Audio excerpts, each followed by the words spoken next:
Now they know that Vampire is so close and they have to get ready for a fight because Vampire, if they manage to take one down, if they manage to get one knockout, they will charge in.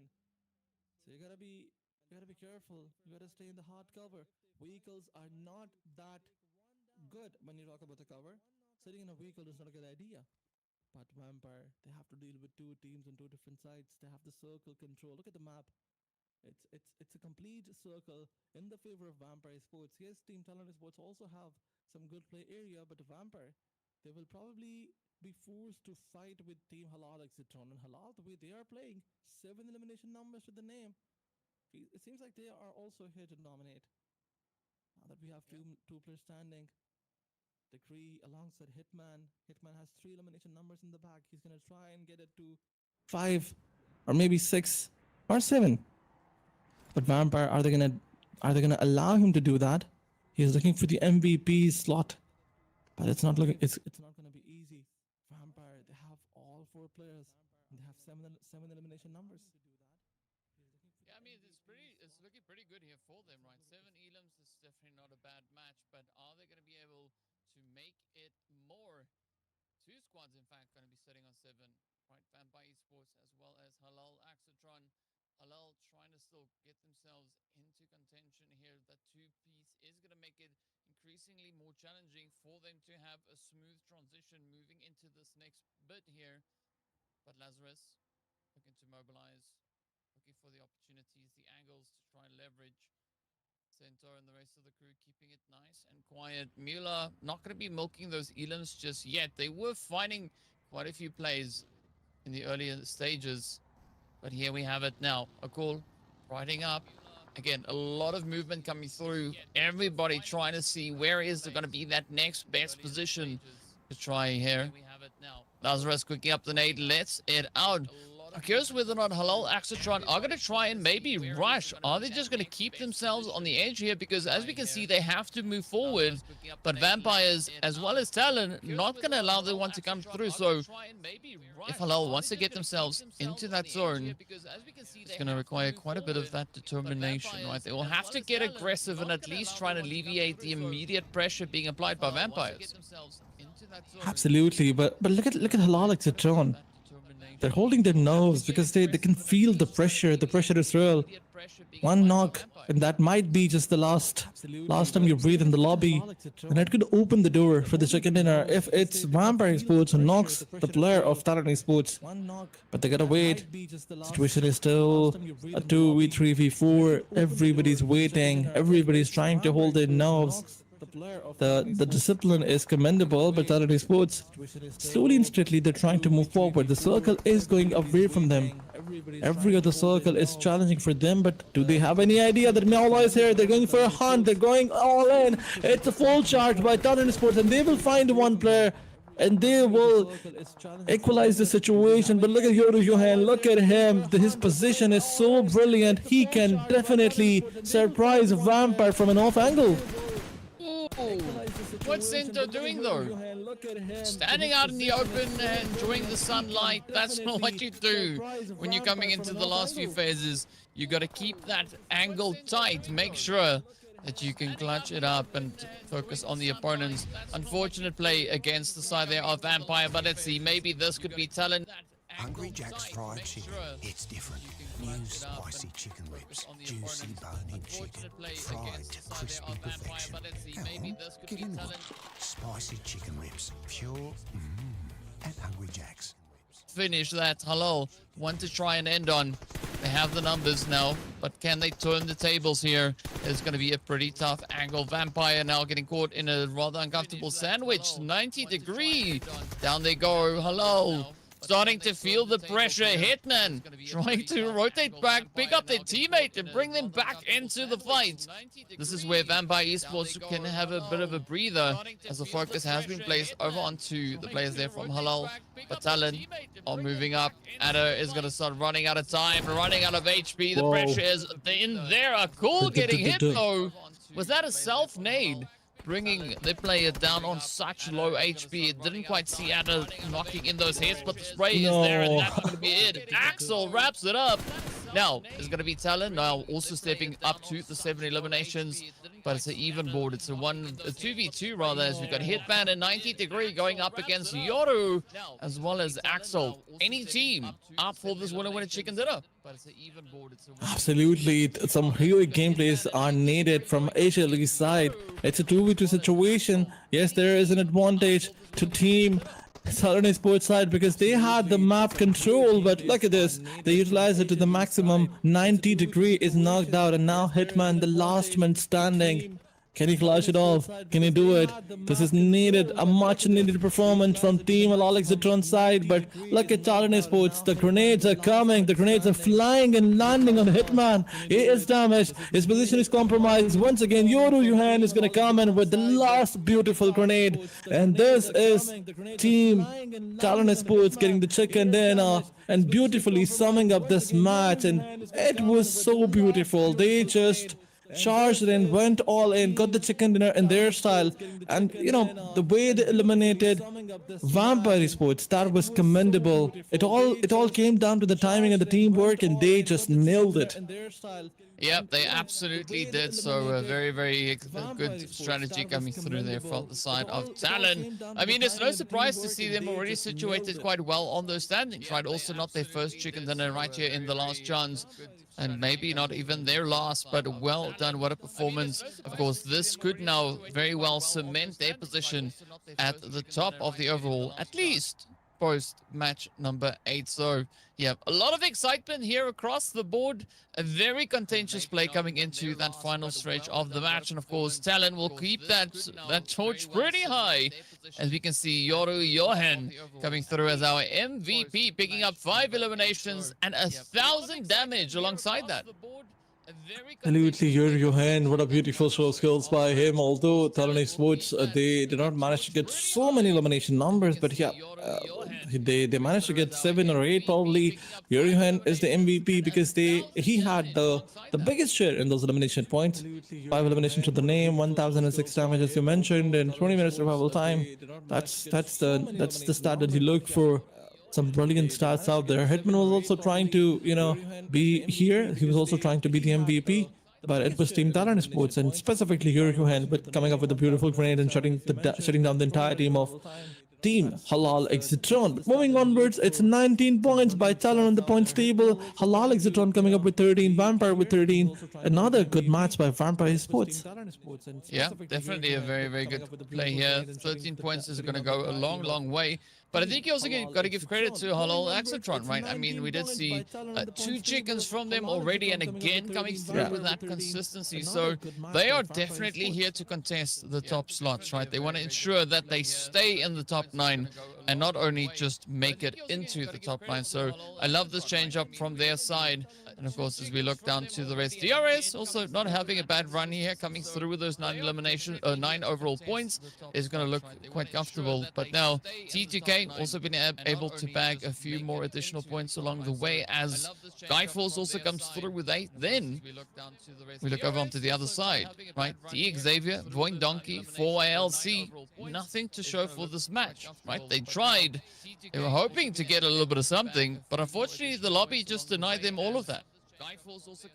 Absolutely, but talking about some more teams in the points tables, VOIN Donkeys, they lost their early on fight for LC, suffered the same fate. Vikings, they did not manage to get good points, but moving onwards, the points table is here, and Talon Esports is gonna still be on the first spot because they will, okay, were they on the second spot previously? Because now we can see +1 on the left side. VIPERxKO will be on the second. They jumped beautifully. Okay, VOIN Donkeys was here, and now they're on the fourth spot. Look at the points difference between VOIN Donkeys and Talon Esports. Yeah, it's crazy. Yeah, I mean, VOIN Donkey, right? If you don't keep the pressure up, it's going to be tough to sit at the top, right? That's kind of what you need to bring to the table. You're going to have to dial up the heat if you want to sit by the fire. So let's see whether or not VOIN Donkey is going to look to bounce back soon. DRS and Skyforce also making some beautiful upwards moves here. Try AEROMACY stepping up into that 8th position. The XAVIER getting relegated as a result of that. Vikings also having a little bit of a downward movement coming through here. So this just shows how contentious. Discover everything you need to know about a rewarding career in nursing at TAFE Queensland's This lobby is, right? Anything can quite easily change, and not even the teams sitting at the lower end of this first page are going to be safe themselves, right? As we take a look at the second page, will be coming up right now, we'll see exactly where the other squads find themselves, right? What that 10th to 18th position looks like, because I think it's going to be a very nerve-wracking last few matches that we will have here. Absolutely, points table tells you everything because the comebacks were there, inevitable comebacks were there. Vikings Sports, they managed to be on the top spots, but now they are one bad match and they jumped from fourth spot to, in fact, third spot to seventh spot. So you gotta watch out. Look at the points table. Look at the points difference between these teams: 57, 54, 59, 53, and 50. You can see 4 to 5 teams on 50 numbers marker, and then we have 2 teams on 47. Just look at this: 47 points. 2 teams are on it. AEROMACY, 1 points difference to Team Dingo's XAVIERs. Yes, Dingo's are working on the placement points, but they gotta work on their eliminations and get some great placement points. If they get a chicken dinner, only then they will be able to contest the top teams. Moving on to the second page, T2K finding that momentum, getting those aggression, getting those elimination points, but it's the late game that they're struggling. T2K struggles in the late game where they have to make the zone, stay alive, keeping all your players alive, and try and go for those fights, and alongside those fights try and make the best position inside the circle. That's where this team struggles. Well, I mean, they're struggling to the top, right? They're slowly climbing up. They have 40 points already, so it doesn't seem like they're struggling all that much. Yes, they started off the day with not too many points to their name, and they were all the way towards that 14th position. Now they've already been able to climb just 3 ranks in this last match. So if they keep struggling the way that they've been struggling so far today, they might find themselves up in the top 9 soon enough. So yeah, not the worst kind of struggling that you could have, but definitely not the ideal approach to take here. And so, as I said, getting entry into the top 9 is going to be still quite doable here. And I think that extends all the way to RRQ even, right? Looking to kind of keep that pressure up. And essentially just comes down to when these teams decide to do it, right? If they decide this is the match in which we are just going to start to pop off, they can definitely pull off these moves. I mean, we did see that being pretty evident for HALAL AXETRON, right? They were quiet for a long time, and then they went, yeah, let's go for it. And then, boom, here they were, right? Well, the worst thing, I'm so sorry, but the worst thing is that the bottom three teams are not joining. But now that we have our 2 matches gone, the 3 match is still there. From careful rotation to domination, that is HALAL AXETRON for you. But quick break is coming up. Don't go anywhere.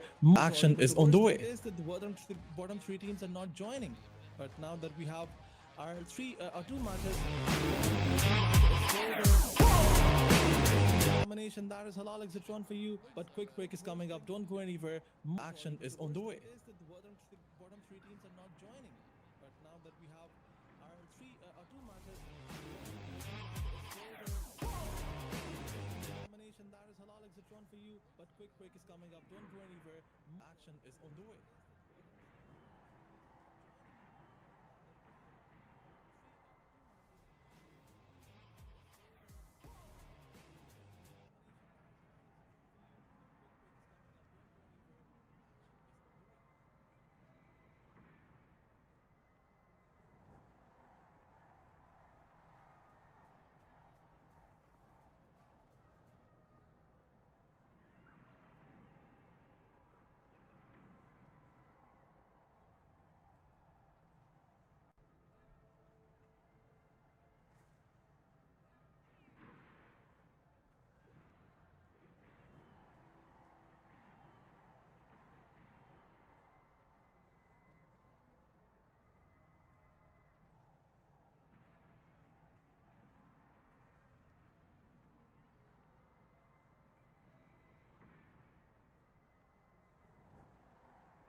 are being received by Team AST and elimination points are being confirmed by Team Bandit.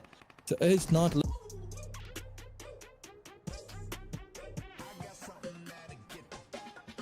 On the Nova opener side, I believe Century is right in front of Punk, and he's waiting for any mistake that Century will probably try to make. But Punk, you cannot clutch it off with a pistol. You gotta find a better weapon.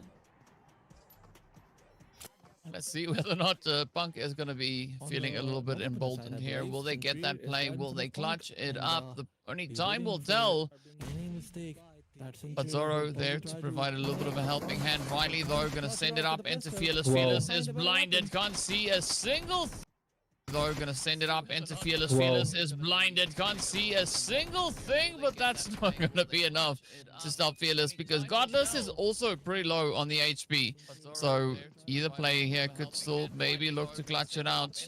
A cheeky strategy to get up to the top. Oh, there we have it. Fearless getting taken down as Godless and Riley double down with the efforts. Now it's going to be 4-way LC holding on to a two-piece from what we can see there. It's Punk and Zoro looking to find a way to survive this because Sanjir and IC are also going to keep that front line very, very tough. Absolutely, the momentum is everything in PUBG Mobile, and we are seeing that Team Skyforce is getting their momentum. And right now, right here, they need to clutch this off. It's a 2v4 situation, not very difficult for this team. If they can get 2 elimination points when situation was a 4v4, they can definitely get 2 more. They gotta watch out. You cannot lose any other player. Team 4LC, if you want to win this fight, this is your call. But wait a second, Sanjir says no more, and as he knocks one down, he finds another. Some bullets were delivered, the player is on low HP, and now Zoro loses his confidence. He has no hope of survival because from 2 different angles, 2 players are coming in. And now Sanjir, look at him, he is coming with a machete in his hand. And I think it's over. It's done and dusted for the last man standing of OYLC, and a beautiful clutch by Godless and the entire team Skyforce. Nova Pinoy is now... Skyforce has no weapon now for themselves. I mean, there's no other team for the contention, and another message sent to 4YLC that you cannot come here, you cannot fight with us. Yeah, they've laid their claim. They said this is theirs. Nobody's gonna contest it. But now, of course, HALAL AXETRON gonna have to contest a little bit more. The champions go down. The elimination is in. HALAL AXETRON really stepping up the overall play here today. Gotta love it for them. I mean, that is, look at them, right up in second place. Now it's stepping into the 60+ point mark here. RRQ, though, finding themselves in a little bit of a challenging position as DRS has found them, making the necessary connections. Lapar is down, and this is quite a troubling play now for RRQ. Yes, they still have 3 players up, but are they going to look to respond to this? Will they allow Cyclone to continue with this insanity, or maybe will they put an end to it? DRS, though, very widespread. I mean, I've seen a 1-1-1-1-1 split before, but goodness gracious, this is a very widespread. It's like they've each gone for separate points on the map. I mean, I don't know what's the plan behind this. Maybe they want to have maximum map control, or maybe they just want to have maximum loot. In any other case, the split can come in handy, but it can also be very risky. But I think DRS, they are holding on. They are trying to stay away from the problem. But look at the kill feed. TALON ESPORTS versus AST. AST, they already lost 2 players in the early on fight, but seems like TALON ESPORTS is not going to waste any time. They're going to go all in. And Zeol, is this Zeol? Yeah, Akul will confirm the last 2 players, and here comes another elimination, but they lost to Yoruguhin in the process. I believe they had no clue when they came to these compounds that there are two players surviving, a duo here. That's the reason why they managed to confirm 1 elimination point in TALON. Now they are left with the last 3 players, but it's okay, it's alright. You managed to go 3 elimination points and you are on the first spot. You already have a good lead. Well, and the lead is something that they want to try and hold on to, but of course, will they be allowed to do that?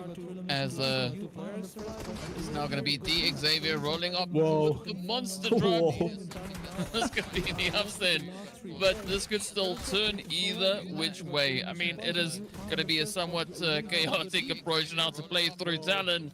Also feeling that sting, feeling the angles. Now, the XAVIER, Levi again getting taken down really early.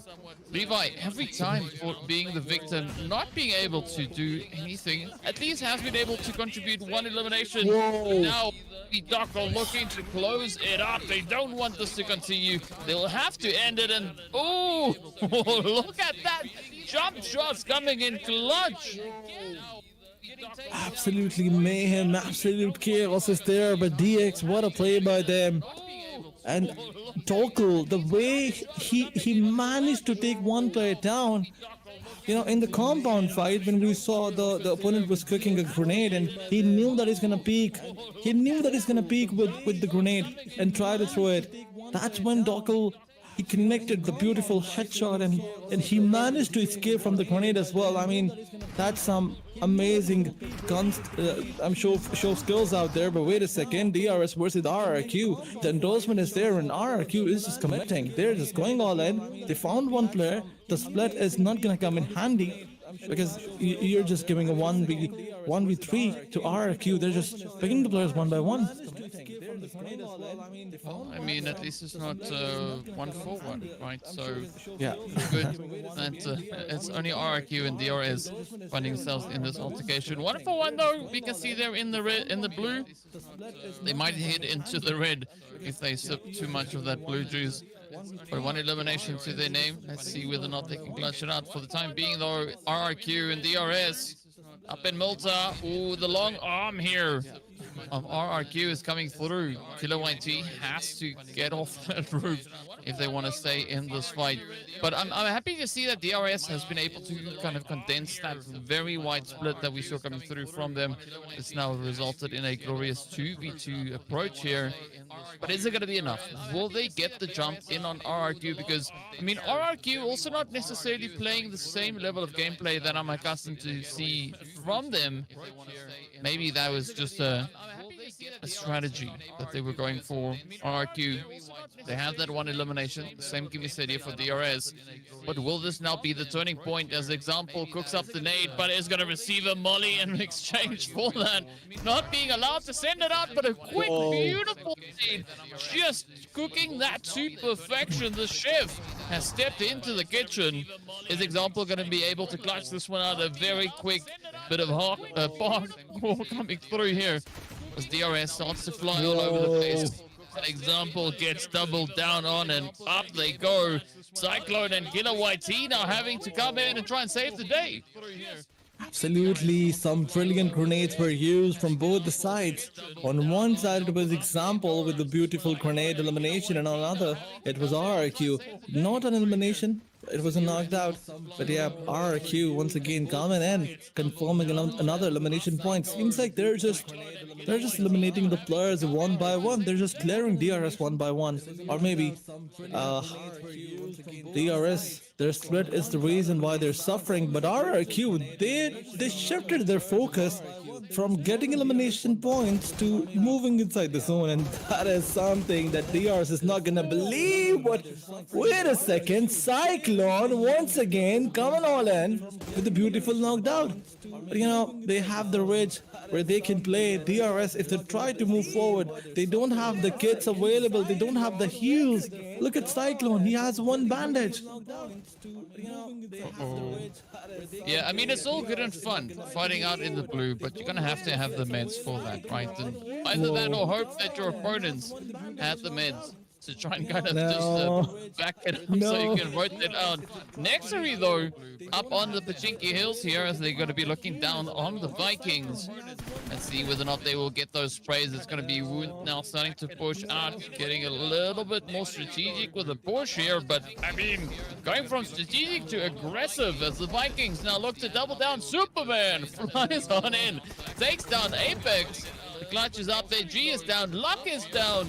This could be NEXORY now finding themselves in a very tough position. Demo, the last one left to see if they can respond to the pure aggression coming through from Viking. Absolutely, look at the situation. It's Demo OG left alone once again to pull this miracle off, to pull this clutch off. It's Vikings versus Demo OG. But a 1v1 show. Who's gonna clutch it all? Is it gonna be Demo OG or is it gonna be someone else? But look at Vantage Sports. They're coming for a third party. Puzzle will find one player. He is gonna shut him down. It's not looking good for NEXORY, but it is looking worse for Team Vikings. But NEXORY, they'll revive the teammate and Puzzle is falling back. Wow. He came all the way to this hill to eliminate one team who was on a better position up against NEXORY, and NEXORY will revive the teammates. I mean, BNDT Sports, they just helped NEXORY. They became the angels for them, maybe the life saviors for them. But now that both the teams are coming up against each other, imagine if NEXORY eliminate BNDT from here. The team who saved them, the team who saved them will probably be getting eliminated from their own, I don't know.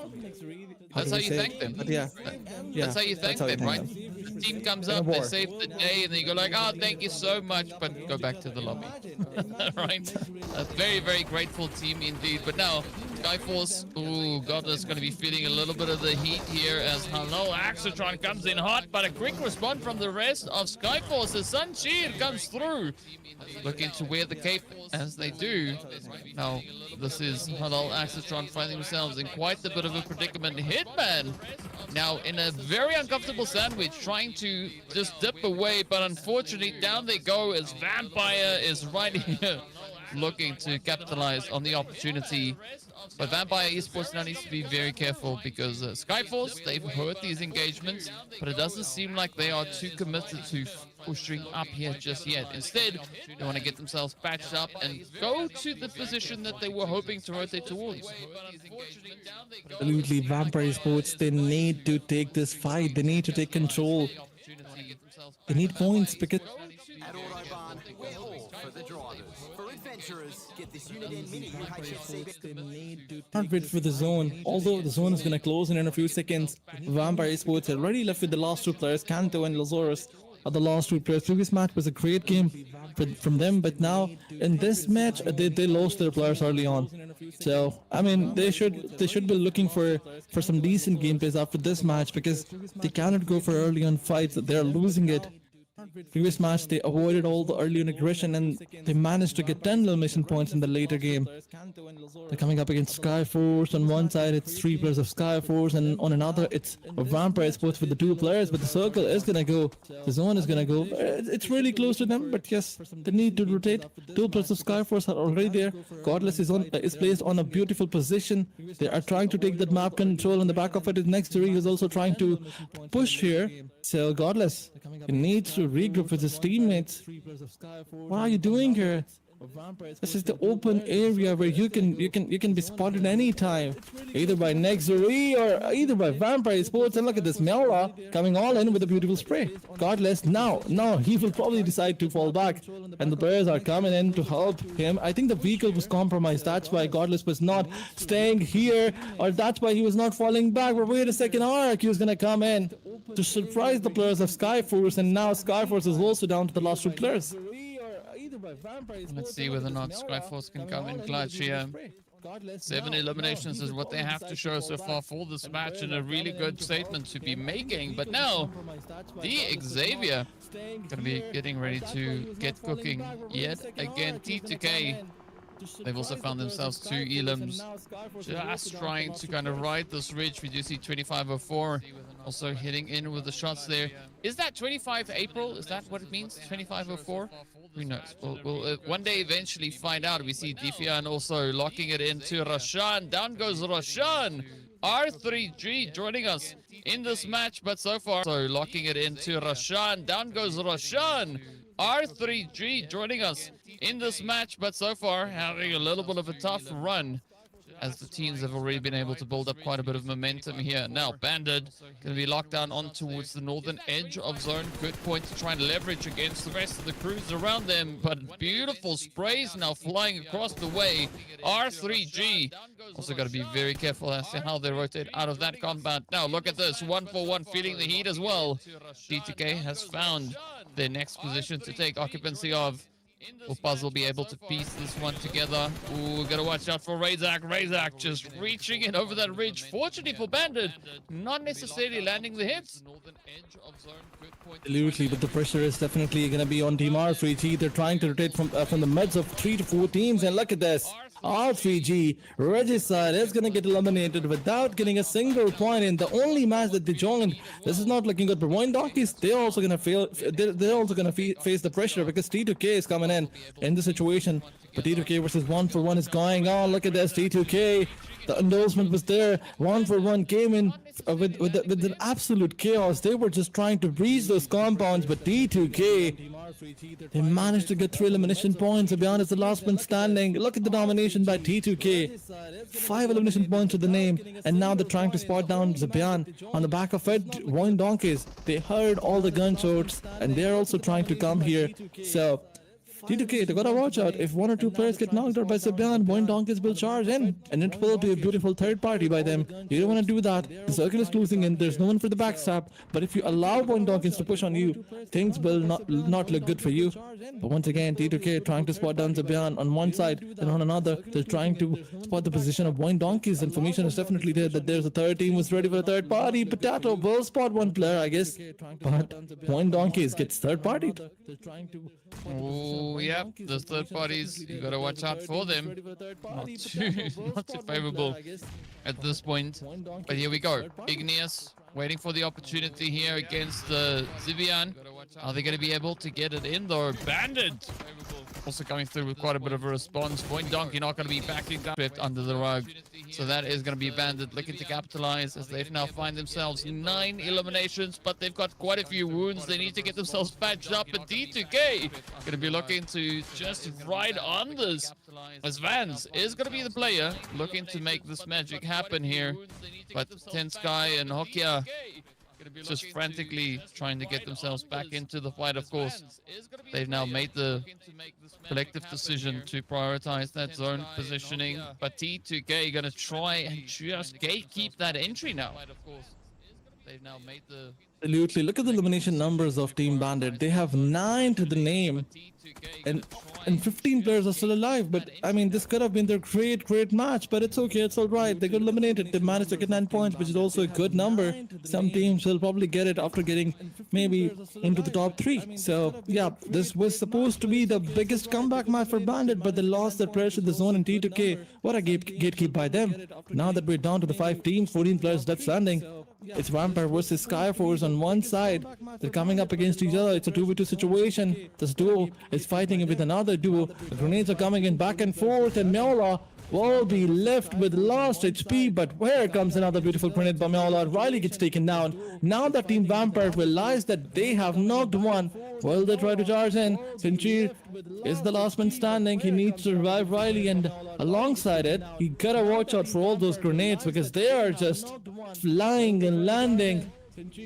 Vampire Sports, they've decided to push forward. Sinchir versus Vampire Sports. It's a 1v2. You gotta clutch it. Grenades are coming in, and what a beautiful grenade once again by Meola. It's a 1v2 by him. He will get both the elimination points in his backpack. But once again, the zone is gonna come in, and somebody else from the eastern or western side will also try to move or breach these compounds. It's TX who will probably try to slam in, or maybe it will be T2K because T2K is on a hunt. Well, let's see whether or not this hunt will work out for them. Love this approach here from T2K. 9 eliminations, that is going to really help them capitalize and solidify their positioning here, as we did see a little bit of a slower start from their end, but so far things are looking pretty good for them. They were, of course, in 10th position, 40 points coming into this match. Now with 9 eliminations up and placement points, that is definitely going to look to change. Whoa. Vampire had just narrowly managing to get onto that vehicle, but the pressure is going to continue to build. Apex up in the Wizard Tower, keeping a nice little steady position here. They try and survive as best they can, trying to play for strong placement points now for the side of NEXORY. Meanwhile, Vampire Esports still having to commit fully to that zone. Igneous is going to be found out. Down they go. This could be the turning point. The XAVIER could stand between T2K and a double-digit finish here. Are they going to be able to secure those eliminations? Rules OG, cheeky nade out the side. Up comes the push. Got to watch out for that quick sneak approach as Levi full sends it. But AJ or Ajaya though, nice bit of overwatch, keeping the angles pretty locked down. Oh, there we have it. A 2v3 showdown coming in over on the eastern side of the zone. Oh, the nade! Absolutely beautiful grenades are coming in. Rose OG, he managed to stay alive from some inches, we can say from some pixels. But once again, the Barnhouse control is with T2K, but the grenades are coming in, flying but not connecting. Levi's is trying to throw all the barrage of grenades, but none of them is connecting. But one by one, they're clearing the compound. They're clearing all the angles. Trolls OG trying to capitalize on this situation. It's a 2v3, but Levi's, now you know that there's someone on top. Grenades are gonna go on both the sides, but Rolls OG will connect. You give him an opportunity, he will turn you into a reel. And once again, look at this, a Molotov is gonna come, and the confirmation is gonna be there. But Ajaya, he got spotted, he got eliminated. It's a 1v3 now, probably a 1v2. But look at Rozo, he's gonna go all in with a beautiful grenade. He finds the entry, he finds the pixel, he finds the player, leaves him on the low HP. Once again, charges him, confirms one knocked out an elimination point. But in the meantime, Dokal comes for the rescue, and he's gonna manage to, stay alive with one more player in this fight. But Rozo, is he the ideal or the fragger? He dismantled one of the player, but he was about to clutch. All he needed was support from his teammate, but that was not there. Rozo will leave DX on one player, but now it's a 2v2 situation. On one side, it's DX. On another, it's Vampire Esports. And the final showdown is about to find its way onto the screen right now. Of course, there's going to be the XAVIER trying to lock down that eastern front. Vampires, though, are going to try and stop them even before they can do anything. Both squads looking pretty good here, pretty confident. 2v2 showdown, 6 eliminations for the side of Vampires, 4 coming through for the side, or rather 6 for the XAVIER, 4 for the Vampires. Unless, of course, Vampires can get this chicken dinner, that's the only way that they are going to be able to secure themselves those 6 eliminations. But let's see how this one is going to unfold, as Vampire look to be holding a decent position, but we are yet to see where the next zone is going to be taking us. If it plays in favor of Vampire, this could potentially be their ticket for that winner chicken dinner, but it's going to be a very tough one to secure. Absolutely, it's a 2v2, both the sides are low on resources but high on nerves. Any peak could be the next, could be the last peak. Any next peak could be the last peak. Nobody's making a move, but DX, they are trying to get their ways inside the zone. The vehicle play is gonna come, and Dokal is trying to move from the northwestern side. Is Vampire gonna allow them? Although Meola, his position is compromised. That's not a good position to hold on. It's gonna spot Dokal, but Dokal will find his way inside the zone. How did you allow him? He's not inside the zone. In fact, he went outside the zone. DX, look at Levi's. He is inside the zone. He has compounds. Why would you do that? Dokal is trying to find the elevation, but this can be a blunder. This can be a mistake. And look at Vampire. They're charging on that one player. Why would you do that? Are they gonna push right into this trap? Is this a trap? Versus Dokal. Look at this beautiful grenade by Dur. And Dokal will be surviving with this grenade with the last few HPs. Once again, the other player is gonna spot. Here are Dingoes. This was a blunder by them. The zone is gonna charge in. It's a 1v1 on this end. From where DX Dokal, his position is compromised. Grenade is gonna come in. He's gonna be left with the last few bullets. But once again, Levi's, now he's left with the 1v2. Meola versus a team, a DX, one player. It's a 1v2. That was a blunder by DX, and they got. Now he's left with the 1v2. Meola versus a team, a DX, one player. For it. 1v2. That was a blunder by DX, and they got. Yeah, not quite sure why Dockel decided to push all the way out into the blue, but this could still now work in favor of Vampire Esports. I was definitely pretty convinced that Mueller was not going to be able to make it out of that position, right? Looking at where Levi's was positioned against them. But now, teams are going to be looking to ride it out, and there we have it. The first winner chicken dinner right here in the last chance is going to go straight over to the side of Vampires. That is their first victory. It also could have been that opportunity for XAVIER to pick up their first winner chicken dinner, but this is now Vampire Esports putting up quite a bit of a statement against the top of the standings. They were already up in second place at the start of this game. Now, is that going to push them all the way into pole position? Of course, it's going to rely quite heavily on the points that TALON were able to secure in this game. But again, a very exciting Erangel making its way through here. Absolutely, Vampire Sports, what a jump by them in the points table. Let's see if they get into the top 3 and side by side. Let's see where DX is. Okay, I said it, DK. For the first time. But moving onwards, let's see what the points table is going to tell. What's the overall standing is going to tell us. Dingoes, where are they placing themselves after this game? And where is Vampire going to go? Talking about some elimination numbers, heavy elimination number gameplay, it was Team Bandit with 9 eliminations. It was Team DRX who were trying to get some early on aggression, some early on elimination point. But what is going to be their position in the points table? We have to find it out. But I think it was an interesting fight where Doku made a huge mistake. That was not a mistake, it was a blunder by him. Why would you leave the zone, go out of the zone, and still, like, you knew, you could see those compounds that they are not inside the zone, yet you were doing it. Why would you do that? Go out. Yeah, it's a tough one to answer, right? I mean, we don't quite know what the strategy or the plan was on that end, but you know, sometimes you got to try some different approaches. You got to try some exciting moves. Speaking about exciting, though, our MVP is going to be Mueller, just milking those elims, but unfortunately not milking as much damage. Only 522. So it shows you all those hits coming through from Mueller was definitely just trying to clean up all the damage that has been caused by other players. Either which way, still a great opportunity to try and capitalize on securing those points for their squad, and Vampires are going to be quite happy with the overall performance that they've been able to secure here.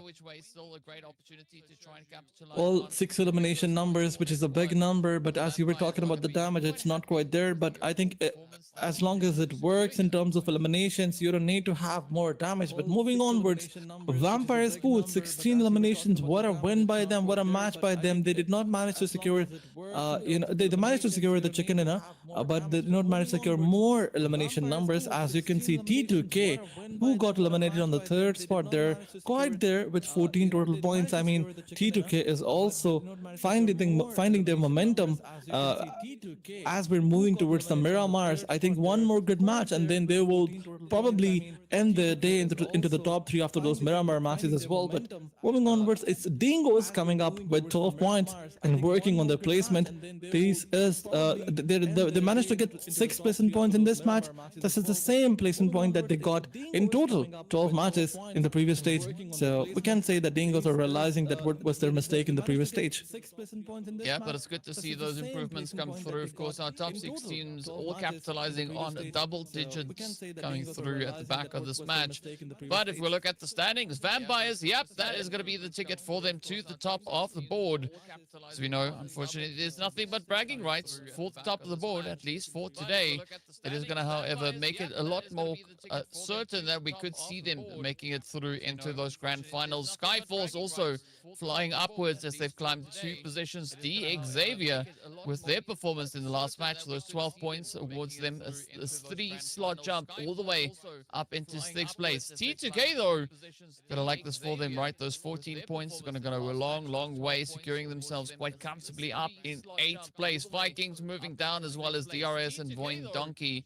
HALAL AXETRON, though, no movement, and that is good, right? They are just solidified in that 3rd place, at least for the time being. The point situation is still very close. So Skyforce, VOIN Donkey, even XAVIER and DRS could quite comfortably overtake them in this next match. But let's see what the second page looks like, and that is exactly where we find the players from Tribe AEROMACY sharing the points, the same amount here with Bandit, but Bandit, they've just been so exceptionally aggressive. 40 eliminations and only 8 placement points. Absolutely, Bandit. Even in the previous match, we saw them getting no placement point, and then they had 9 eliminations in total. That was another insane gameplay by them. They're focusing on elimination points. Another team who is trying to maximize their confidence in terms of aggression. But moving onwards, we have NEXORY. Yes, last game was a decent game by them. They will jump 2 spots on, but they have to get another good game if they want to qualify, because top 9 teams are going to move forward. The rest of the teams will go home, and you don't want to be in those spots. You don't want to go home. Yeah, the pressure is going to be on. As we know, it is going to be the race for the top 9 to see who will be making it into the grand finals. But of course, with all of that now said and done, the first 3 matches of the day has been concluded, right? We have now reached that halfway point for day 2 of the last chance qualifiers right here in the Asia Showdown Season 4. The big question is going to be, who will be the team to step up to claim the very last Erangel? And of course, we'll be curious to see what will be happening in the final 2 Miramars. But before we get into that, we are going to be heading into a quick break to make sure that we've got everything locked and loaded and ready to go, so don't go anywhere. In the final 2 Miramars. But before we get into that, we are going to be heading into a quick break to make sure that we've got everything locked and loaded and ready to go, so don't go anywhere. In the final 2 Miramars. But before we get into that, we are going to be heading into a quick break to make sure that we've got everything locked and loaded and ready to go, so don't go anywhere.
course, 10th and 11th, sitting on 48. So all of that could quite easily change coming into our next match. But of course, it is going to be our final Erangel as well to see how the teams are going to look to contest and step up to the plate.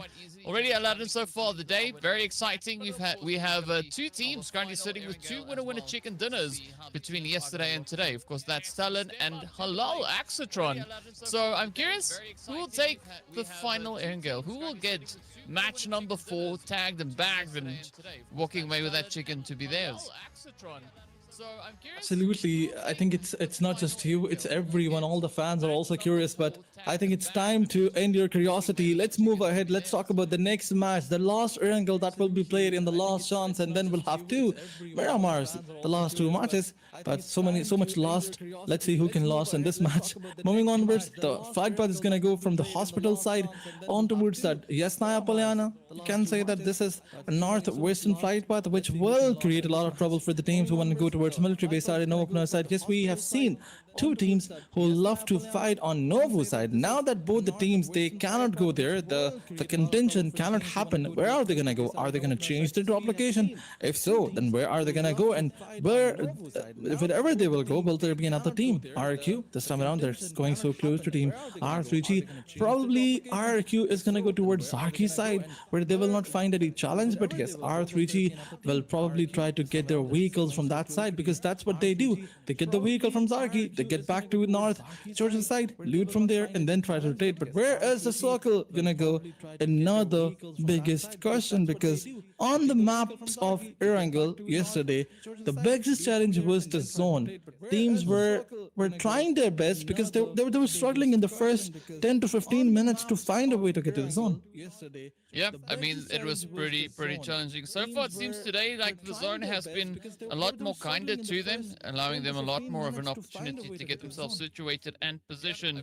But the big question is, of course, who will be the first ones to make the push into that positioning, right? As we can see, the zone is going to be centering up on, well, Gatka, as well as Chopsticks, and of course, those beautiful open fields.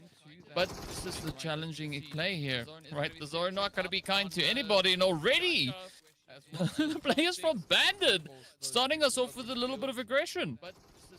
Absolutely, this is what they're trying to do. They're focusing on their aggression every other match, every other fight, every other, a second. They just try to get elimination points, and that's classical Bandit for you. They do not want to get their hand on the placement points. They do not care about it. They probably don't care about the qualification, but that's not the way to go. If you want to qualify, you have to be in the top 8, and if you're not in top 8, even if you have 50 elimination points, it does not matter. Your domination does not matter. But okay, we'll find one with the DP28. The beautiful spray is gonna go, and on the other side, elimination number is also confirmed. AST is suffering with this drop clashes more than anybody else, because they always lose their player, and Bandit, they always get elimination points in the early on fights.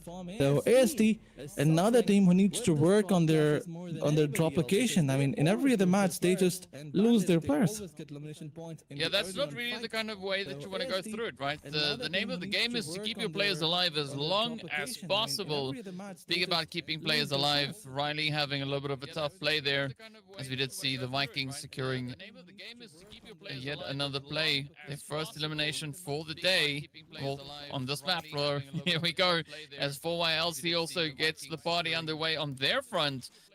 Now, several teams going to be feeling the pressure. DRS, those HP bars not looking very good.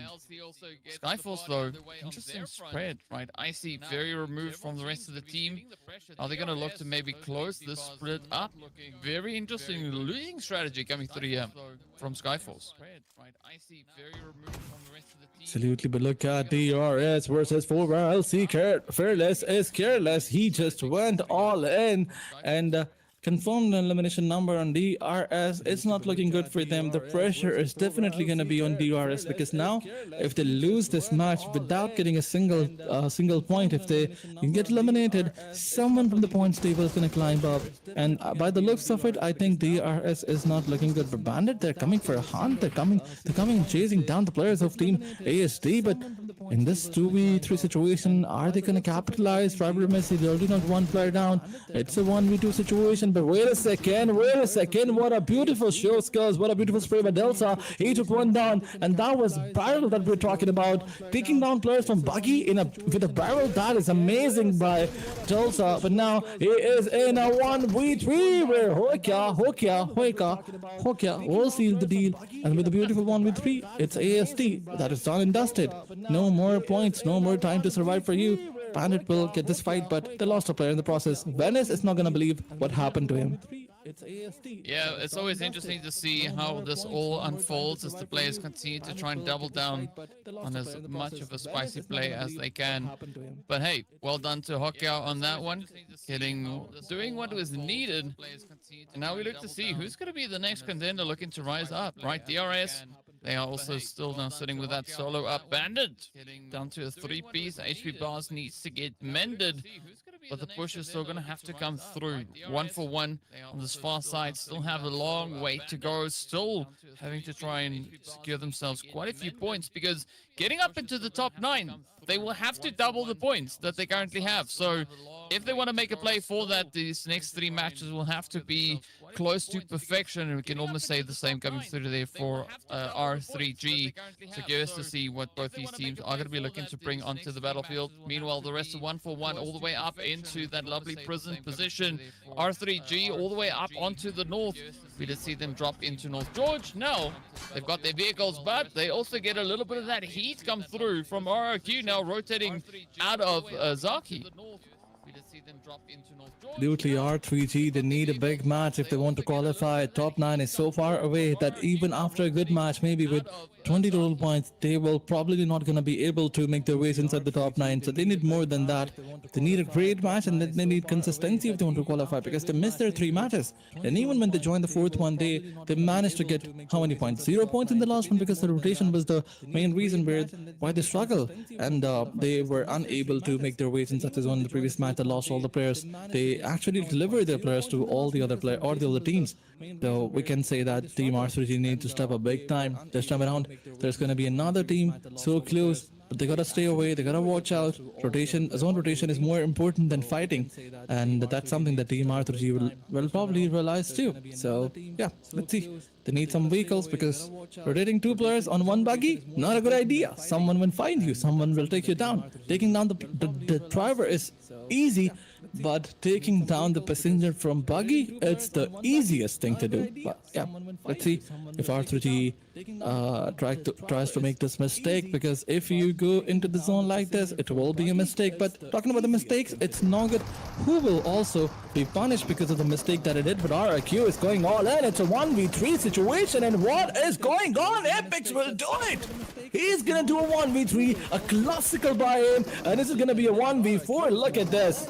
Look at RRQ. They are just charging in. It's Valryu who is in a 1v1 situation with G, but G will get the better of him. RRQ gets eliminated, but what a play by Apex. So what a play. What a classical show of skills by Apex. I mean, a very exciting performance there from Apex. Insane 3v everyone else. Clutch. DRS also going to get taken on. Down. Out they go. But NEXORY really looking to rise to the occasion here. Getting those 4 eliminations up. They are putting themselves that much closer to gaining entry into the top 4. But first up, they will have to ensure that they have a good position to rotate in towards. In the meantime, it is going to be TALON. Ooh, feeling that sting as a T2K greets them on the edge of zone. Both squads still have a very long way to go, as the zone is not going to be kind to anybody. We now meet the end of stage number 2, or stage number 1 rather. So very contentious angle being held on the side here. Shields trying to see if they can reach in.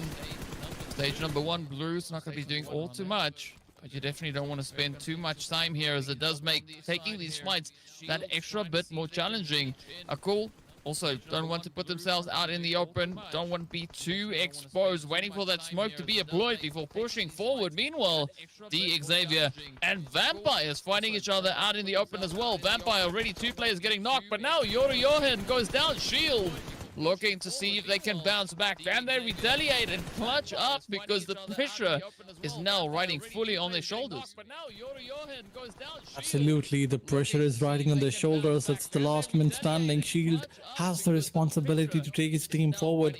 I mean, it's the first spot that is compromised. If they get eliminated early on, Vampire will definitely have a chance to make a lead. But T2K Igneous is coming in on a vehicle. It's not looking good for team T2K also, because the minute advantage is not there. Vampire will definitely have a chance to make a lead. But T2K Igneous is coming in on a vehicle. It's not looking good for team T2K also, because the minute advantage is not there.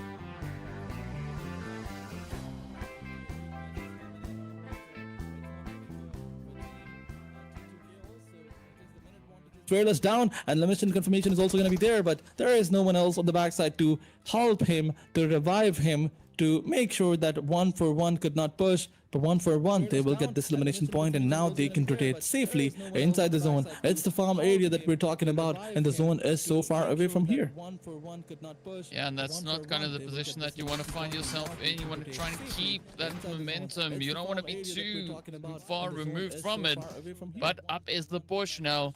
Let's see who's going to be able to clutch it out. Players continuing now to apply themselves. The push is coming through. The blue still eating away. The molly now coming into the swing of things as well. And this is going to be quite a troubling angle to try and defend off of.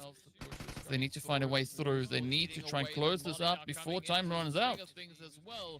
And this is going to be absolutely. Look at ESPORTS. They're fighting with Vikings, and they're managing to get elimination points. It's the 6th confirmation by Team NEXORY, and Apex is eliminated. I wish and I hope that maybe in that situation where I think it was which team was it?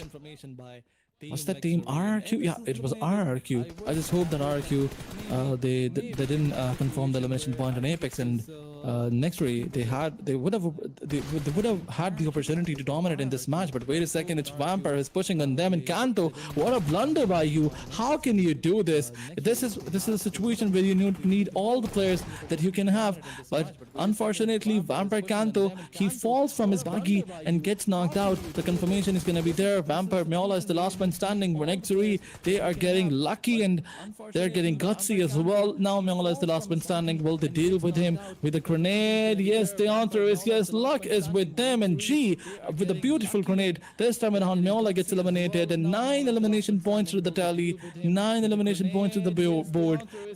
NEXORY is playing with a different level of aggression here. There's no one who can match him. Be it RRQ, one of those aggressive teams, be it VIPERxKO, one of those consistent, they will just eliminate everyone out there. Yeah, you gotta play with that consistency, right? That's the only way that you're gonna be able to climb up the board. Get the points that you need. For YLC out in the blue, going to be tanking a little bit of that damage. It's going to be a pretty tough run for them. Champions Esports, though, they'll have a long way to go if they want to secure the points, so they're going to have to be very, very strategic with their upcoming performances here. T2K, though, going to be meeting the end of the road. 3 eliminations up and down they go. They only came in with 3 players to start off with, so already coming in with a little bit of a disadvantage. Now, 1-for-1 are going to be looking to get the jump here on VOIN Donkey. Quite a bit of a play here over on towards the eastern edge of zone. Potato Hills, where it's at. But will VOIN Donkey be able to clutch it up here? 1-for-1, definitely going to be looking to try and stop them from gaining that entry. Absolutely, 1-for-1. Sirius is down, but the situation is still in their favor. They have the minute advantage, but VOIN Donkey, look at them. They are wrapping around. They're taking the control of the hill, and the heighted angle is with them now. Look at this. As Voltrix is down, now 1-for-1 is left with the last man standing, and as we always say, VOIN Donkey is taking the players of 1-for-1 one by one, and Zabian is the last one standing away from his team. Cannot do anything, falling back on this buggy, staying away from the contention because he knows that it's not easy for him to face all 4 players together. But VOIN Donkey, seems like the comeback storyline is being written by them, because at the start of the day they were on the first spot. It was TALON who dethroned them, then Vampire came in, and both teams are eliminated. This is an opportunity for Team VOIN Donkeys to get the first spot once again, but they need a chicken dinner with good elimination points. Let's see if those eliminations are going to be coming their way now. NEXORY, 9 eliminations already. What they have to show for this game. It is looking pretty good on their front. But are they going to be able to secure a good spot on towards that southern side as they now look to move up? Zone 3 about to come to an end. Got to watch out for those trees. They have a bad habit of really stopping your vehicle right in its track. But luckily for luck, things are working out, at least for the time being. Champion, though, going to be riding just on the edge, locking down the compounds. This is that opportunity for them to see how can they respond. But NEXORY not going to be waiting around. Instead, they've come to the realization that there is a team there. It's not an open compound to try and play for. And instead, they can try to find another position a little bit further up towards the north. And now they got to opt for not quite the angle that they were hoping to play from. Well, if talk about the position of Team C1, this is a beautiful spot on the edges where they will not probably face any slamming, because there's one thing about these compounds. Yes, there will be another. There will be so many teams who will try to pinch you, who will try to throw bullets on you, but there will be no one who will decide to push on these compounds, because even if they decide to push, it will be an annihilation, or it will be a domination from your side. You have these compounds in your favor. You can stop anyone who tries to push. Even if two teams try to push at the same time, you will get 8 elimination points. That's the beauty of these compounds. But talking about a place which is not good, that is definitely the Pubg main city, where anyone can slam in, have a place for them, have a space for them. And for now, Halal Exertion is there. MVK, which is Vikings, is also there. I mean, after one good match, Vikings just got out of the picture. They had all 4 players standing in the previous match. If talk about elimination numbers, they had good elimination points in the previous two to three matches, but now they have 2 players, 1 elimination point. But VOIN Donkeys, they knocked, 2 of the players were knocked out, and HALAL XAVIER, they're taking the advantage. They're pushing on these compounds one by one. The grenades are going to come in. VOIN Donkeys, they have to be careful. They have to dodge all the bullets, all the grenades side by side. Talking about Hitman, he's pushing, he's going on the run, wrapping around all the players from a different angle. But look at this, look at VOIN Donkeys, they are charging in, they are answering back now. 6-9 is the last one standing, and he will be left with no hopes if he gets eliminated. VOIN Donkeys, you cannot lose your player. That was a blunder. It's a 1v2 situation. 6-9 is confirming elimination points on Team VOIN Donkeys. You can go all in, eliminate the last player. How can you allow him to confirm elimination numbers? And one by one, the grenades are going to come in once again, and this time around, it will be over for Team HALAL XAVIER, and VOIN Donkeys will save their teammate, but they could have saved the other teammate as well. But they tried to, just stay back, and maybe they did not want to make a mistake. They did not want their opponent to clutch them. Yeah, well, you can't really fault them for not wanting to give away points unnecessarily so. But let's see whether or not the players here from Skyforce can maybe look to double down. Already 4 eliminations up. VOIN Donkey just ahead of them in the standings. But now, R3G off in the distance, trying to see if they can get a little bit of an opportunity here. Cooking up a few nades, sending them over the ridge. They found 1 elimination so far, but they need a lot more than that. And so far, it seems like things are going their way. They do find Icy, and with that, they have a bit of an opportunity. Putting Skyforce here on a bit of a back foot, but not enough of a back foot just yet. That made, though, from Roshan, right on the money. Down goes Godless, and Skyforce now starting to crumble. They got 1 player out in the blue. Not quite sure if Sanchir is going to be able to survive the onslaught. But at the same time, you got to keep a very close eye here on Bandit. Bandit definitely going to be looking to shake it up as best they can. Sanchir now looking for the opportunity. Up comes NEXORY as well. Demo moving up onto the offside. Going to try and play for a bit of a third-party angle. So this is not looking good now. Skyforce go down. 4 eliminations to show for it.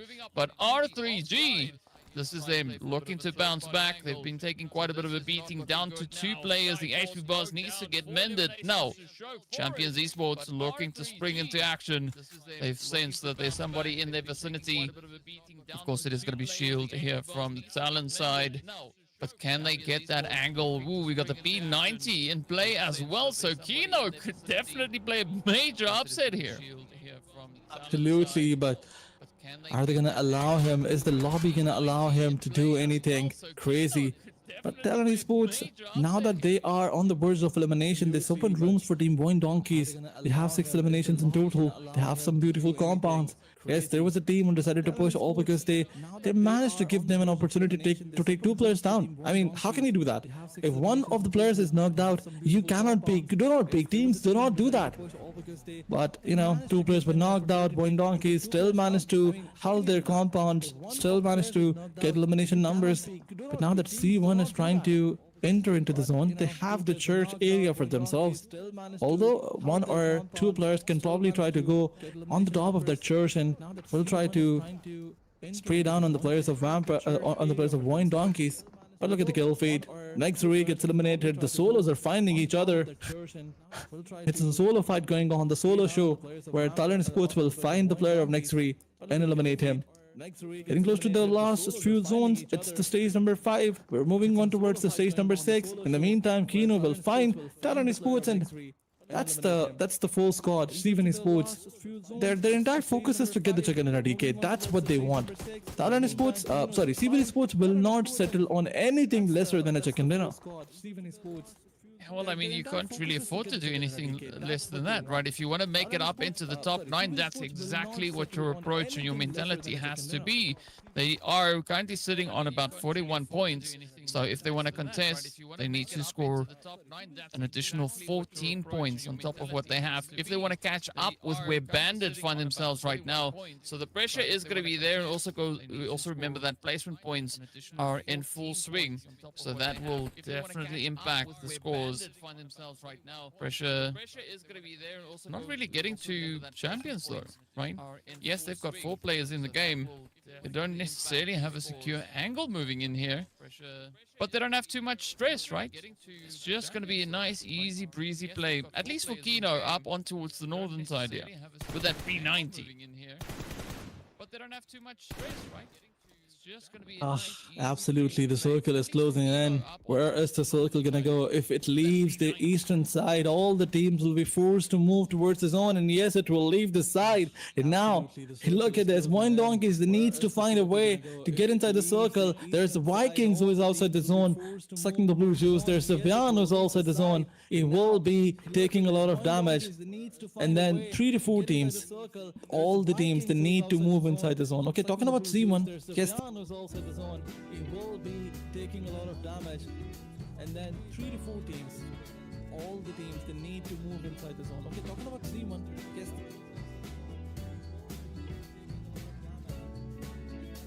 Areas are open. The compounds are taken by C1, and now they're going for a split. They're going for the map control. Areas are open. The compounds are taken by C1, and now that's another repetitive circle of Pochinki. C1 Esports, this time around, they're not letting it go from their hands. Superman coming in with a grenade. The solos are gonna find each other once again. It's XAVIER versus Superman. The grenades are gonna go fly. Superman has no clue that where exactly the player is. Maybe he has an idea that 1-for-1 XAVIER is here or somebody's here, but he does not have any exact idea that where exactly the player is. But look at this, VOIN Donkeys, they decided to go all in with this vehicle, although it will allow him to stay alive for some time, but it's going to be a head-on fight because VOIN Donkeys are outside the zone, and if Razek decides to push forward, if VOIN Donkeys decide to push forward, C1 will be there to confirm those elimination points. So you gotta watch out, but the zone is gonna start, grenades are gonna come in, Superman gets eliminated because XAVIER will throw a beautiful connection with a beautiful grenade. Well, we love to see that, but now they need to step it up. XAVIER having a moment of glory, but it might be short-lived. Ooh, actually not. They do get the hit up into 66i. Now the pressure continuing to build as champions lock it in. Atomic coming in clutch, closing it off there for 1-for-1. But they're not out of the woods just yet. 2 players up. The pressure is going to be rolling in as VOIN Donkey keeps on rushing up. Oh, here we go. Kino just trying to dip, duck, and dive their way through, but the spray is in. Razak secures the angle. Atomic Can they clutch it up here? They've been able to bring 66 back in the fight. VOIN Donkey carefully riding the ridge. Again, not going to be looking to overextend too much. But look at Bandit. They've taken up a good position in the zone. Absolutely, you gotta keep an eye on Bandit. They've been consistent in terms of elimination numbers. They have been dominant. 6 elimination numbers still to the tally. Look at team ESPORTS. The angles are there. The grenades are gonna go. The first player is knocked out. So is XAVIER, who's low on HP. He can also be taken down. Balcha is looking for a revive out here, but C1, they're more focused to eliminate the players than they are focusing to revive their teammates. But XAVIER now realizes that the push is coming in. The grenade, in fact, the Molotov is gonna go, but see when Atomic, you're forced to take this 1v1 where he will find the first connection, and then onwards the second connection will be there. And look at this, there we have it. VOIN Donkeys gets eliminated on the 7 elimination points in the 3rd spot. But Bandit, the information is delivered. They have a drop that they can loot and maximize their utilities, but now they need to charge in before team C1 gets a chance to settle in. The heals are gonna go by C1, but Bandit is just trying to commit. Well, here we go. Can Tensky clutch this one out? This nade could be the saving grace. This could be the angle for them to try and play off him. Bandit really have a very controlling position right here, but of course, so does C1. C1 has that elevation that they could try and capitalize off, so it is going to be a little bit of an uphill battle now for Bandit to get a clear, concise play. But I love this off-angle strategy coming through here. Puzzle is going to look to wrap around, going to watch out not to get too close to that blue. Now champions. They're going to try and make their final stand. Got 3 players up. They have a position in zone, not the most comfortable spot, but they do have one.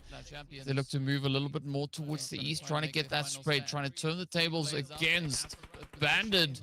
The pressure continuing now to build up bit by bit as Bandit find themselves on even ground. Champions having to re-strategize here. Again, heals coming into play, utility starting to fly all over the place, like not going in any given direction just yet. Bandit definitely looking to just bulldoze their way into this fight.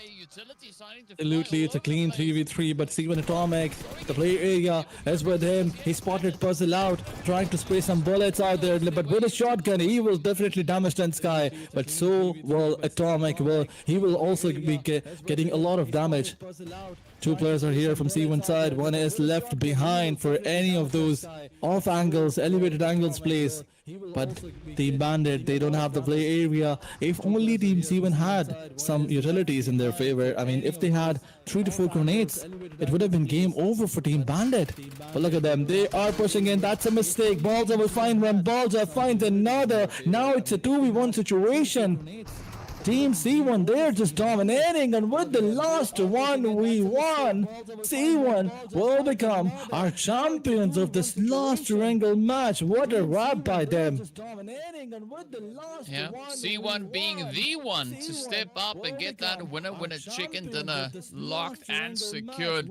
A phenomenal showing coming through, and of course still a very contentious fight all the way to the end of this game. Nobody backing down, everybody keeping the pressure as high as they can find it, but there will only be one victor to lock in that winner chicken dinner. It is going to be champions esports reigning supreme, and again a beautiful Discover everything you need to know about a rewarding career in nursing at TAFE Queensland's Nursing.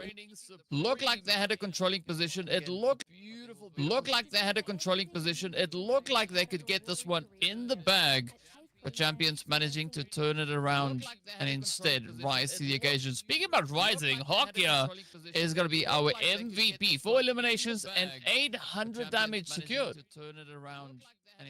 All Bandit esports this time around, they were not just focusing on the elimination points. They focused on getting a chicken dinner. They got so close, but I think it was yet so far, because C1, they had some other plan. Champions esports, I mean, they played beautifully. The credit goes to them. We can say that Bandit did not play bad. It was C1 who played exceptionally well with 19 points. They will secure a great amount of total points in their favor. For Bandit with 12, it's also a great number. One Donk is also got 12 points, all because they had 7 elimination points. Then we had 1-for-1 finally coming up with a good match, because previously they probably had total 20 points and now they have 10 points in one match, which is good, but they cannot qualify with such points. They need amazing or maybe super amazing points if they want to be in the top 9. Yeah, gonna have to really put in a lot of work to ensure a confident finish coming into this. But one team that had a little bit of a tough run here was DRS, right? DRS, unfortunately, not being able to bag any points for the final Erangel here of the day. It's going to be a pretty tough one to try and bounce back from. Yes, they are well secured within the top 9, but nothing is guaranteed. At least they were guaranteed, comfortably setting up in the position here. But champions, of course, are going to be taking up 56 points, exactly the same as what DRS had previous. Now the pressure is on. It's going to be a race to see who can do the most. VOIN Donkey moving up 2 slots all the way up into 3rd. Bandit, though, with another jump, right? This time climbing up 4 positions all the way up into 7th. Oh, what a jump. What a jump by Bandit Esports. 60 points in total. Maybe after another chicken dinner, they will be in the top 3, but Lobby is not gonna allow them. Champions Sports also, they took a huge jump and now they are in the qualification list, but DRS is out of the qualification list. Imagine getting a chicken dinner yesterday in the first match and then getting out of the qualification criteria because you don't have enough points. There are 2 more matches to live. Only time is gonna tell us gonna qualify, but NEXORY Esports need to step up alongside Vikings Esports, who were probably trying to finish their day in the top 3. Now that after one good game, all their matches were not good enough, they need to work on their remaining matches. 11 placement points, 11 placement points, 43 elimination points. That's a good number. But you know, you need to focus on those placement points if you want to qualify. Only elimination points are not going to get you there. But then we have AEROMACY on the second page. 4LC is also on 14th spot. Yeah, it's looking pretty tough here. I mean, as you saw, 1-for-1, rather, they were trying in this last match to try and maybe secure a few additional points. Unfortunately, the lobby had other plans for them, so things not necessarily going their way completely. But, you know, 10 points is going to allow them a little bit of a move up into that 16th position. But there we have our spread so far. All the Erangels done and dusted. Rondo done and dusted. Now the big question is, who's going to be stepping up in Miramar? Who's going to be making some Dust Devils now appear? The teams will have only 2 more matches left to contest for the top 9 slots. Absolutely, last 2 games in Miramar. The terrain is going to change. Is the momentum going to change? Going to be changed? Will it be shifted? Will there be another contention out there? Will there be another dominator of these matches? We'll wait and we'll find out. But that's wrap up for the action. That's it for now. We have 2 more matches to go that will be played on the map of Miramar. But don't go anywhere. Grab your snacks, grab your popcorns. We'll be right back after a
clashes. It's going to be DRS coming up against another team, and they are not settled. They're not trying to settle. They will just go all in. Once again, DRS is taking a drop clash. Yep, it's the lovely Hacienda del Patron. Let's see if they can clutch it out. There we have the zone as well. It's going to be taking us back over to that eastern side, just doubling down on where the flight path was coming from. So going to be keeping the players and the squads on their toes. Not quite what we had yesterday, but close enough. Now, DRS. Ooh, going to be holding steady. 1-for-1, taking down 4YLC.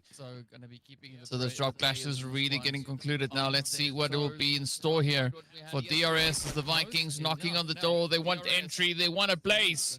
But will they be allowed? That Golden Dorado could also get stolen right then and there. And see whether or not the Dorado is going to hold any longer now. JD up high. Killer White team moving about. Cyclone taking a little bit of damage. The nades cooking up and making connections. This could still turn in favor of DRS. But they're going to have to rush it. They're getting closer and closer to the top 9. 1 point moves them up. Here they are. Will this be enough though?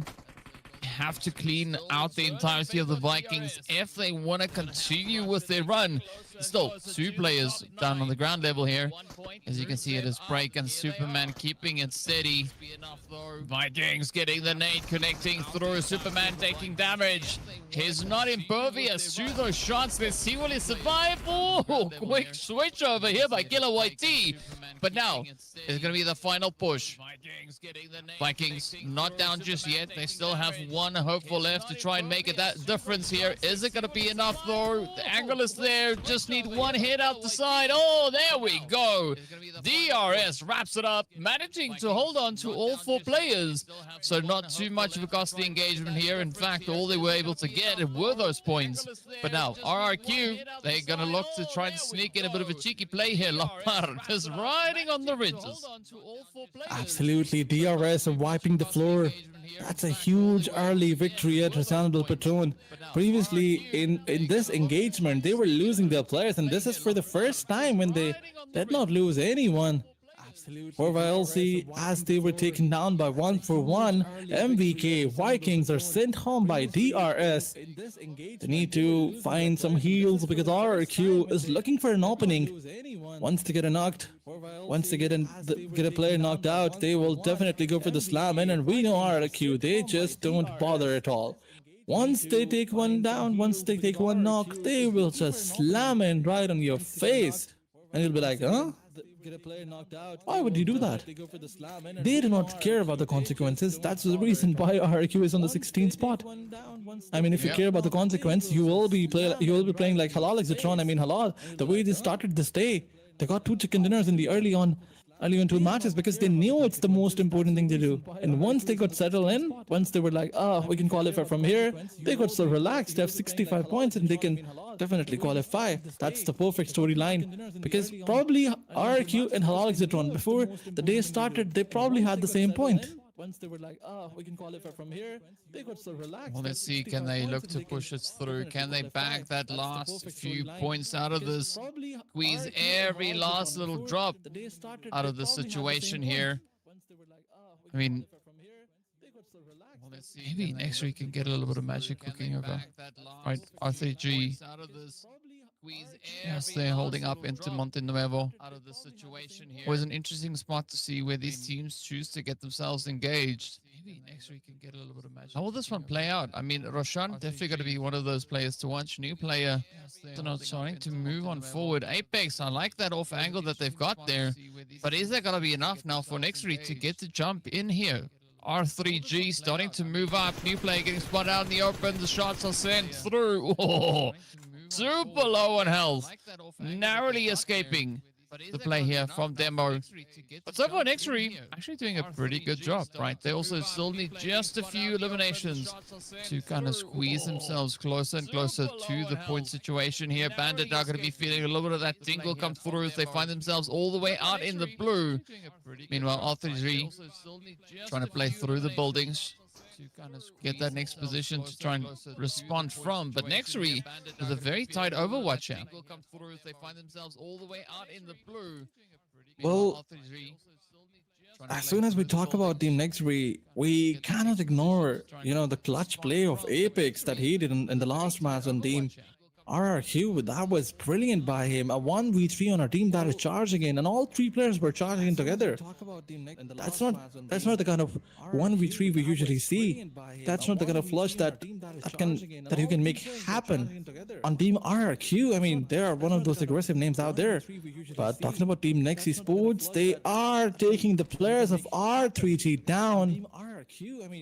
That's not looking good. The confirmation was also there. Roshan, the main important, the vital fragger, is knocked out and eliminated. Next esports, they are using their advantage to the maximum. They have the placement advantage.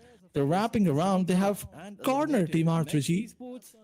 Both the teams are here in Monte Nuevo. The blue juice is definitely gonna hurt everyone out there. But next esports, they probably have enough loot for themselves. The gatekeep is looking tough for Team R3G to break, but alongside Team R3G, it's NEXORY. They also have to make their ways inside the zone. Blue is a common enemy for everyone out there. You cannot, just stay inside the blue zone because you want to eliminate someone. But talking about elimination, it's AST who is getting eliminated by Skyforce. Right, there we go. The pressure is going to be on. Riggs is going to go down. We did see who's getting eliminated by Skyforce. the positions now just awaiting, right? Giante. Oh, the knee! The knee! There's nothing worse than that. Yeah, I mean, that's going to hurt the knee for a little while, right?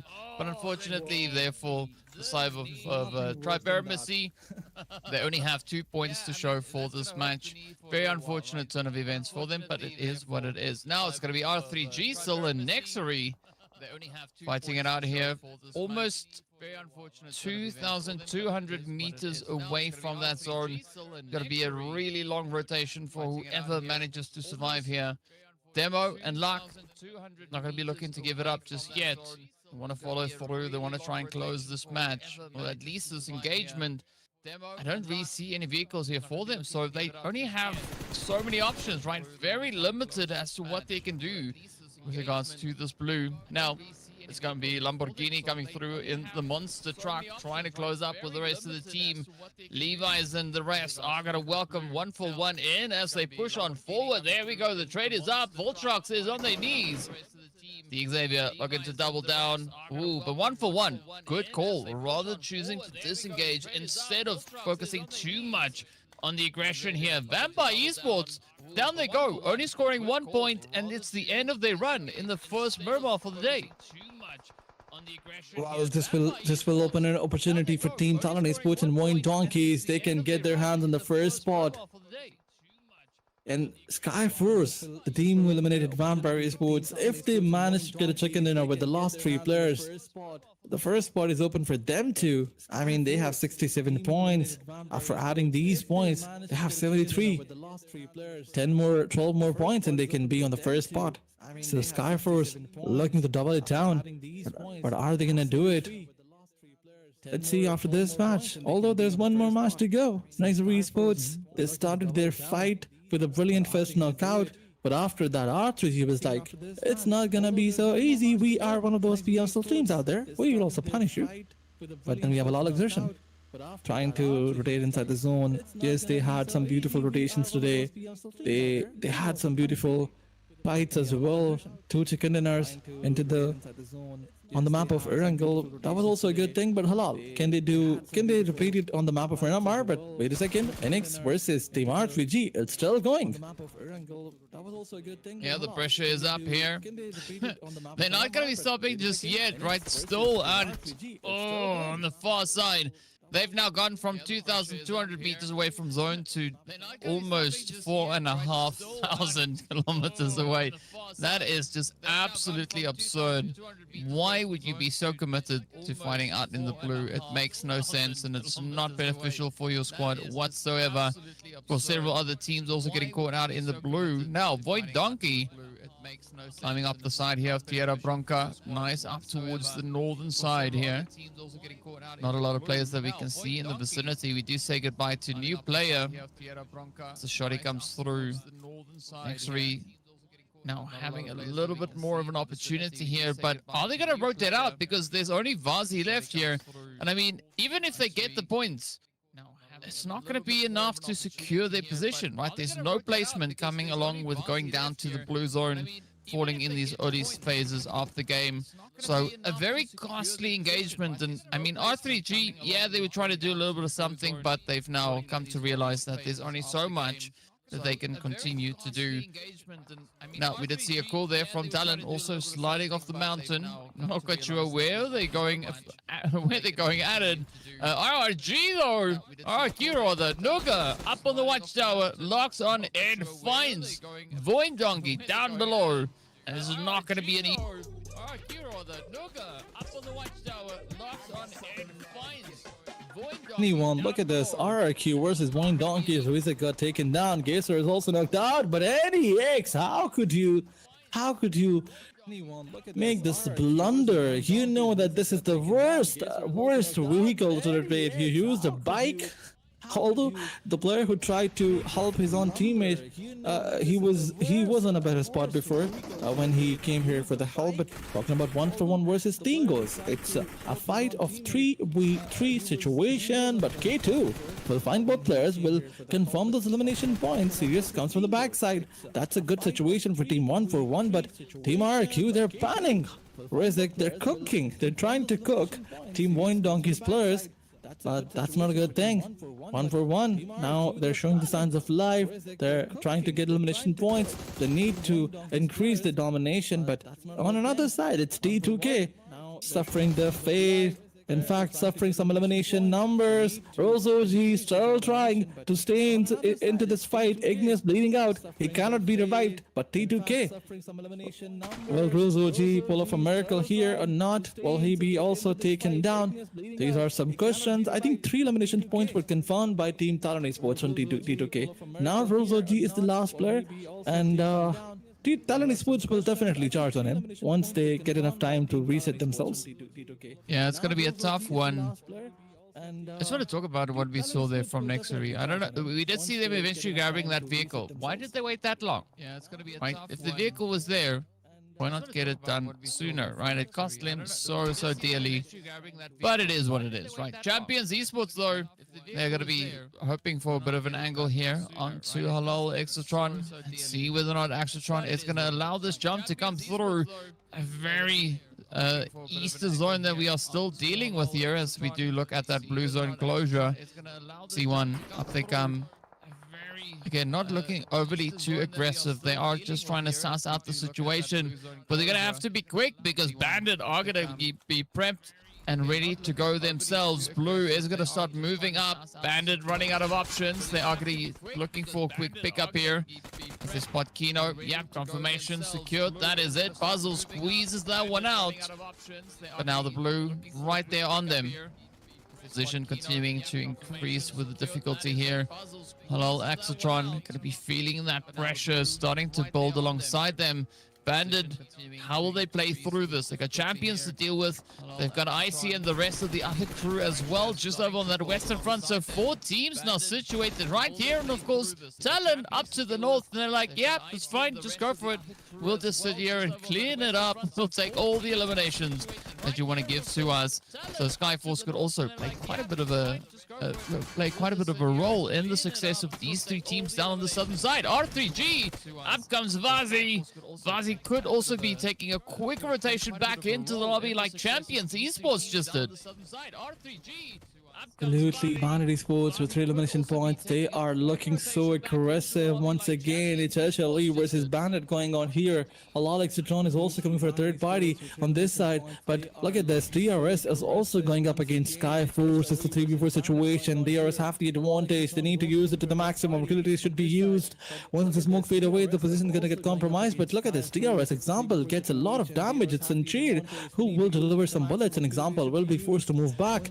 But utilities are gonna come in. I see why he breaks the fight, breaks the barrier for himself, and I believe this is the knock that they needed. Bandit, the opening is going to be there. Are they going to push? I think they are going to push. They are going to charge in with those beautiful grenades, and I see why. Now that they know it's a 3v3 situation, they can capitalize on it on the front side. There are going to be some Molotovs going in. Cyclone coming in with the shotgun, takes one down. Sentry on the back of it. He will be taken down by example. Riley's the last man standing, and before he gets spotted, he knocks one down and eliminates him. Down to the last two players, but DRS, they win the fight, and here comes another third party. BNDT is going to charge in this time, but Team Talon fell to a fourth party on them. What is going on? This is absolute mayhem, absolute chaos out there. DRS coming up against Talon Esports, and then a third party coming in from Bandit side. Everything is, I mean, going crazy. The whole lobby is going crazy.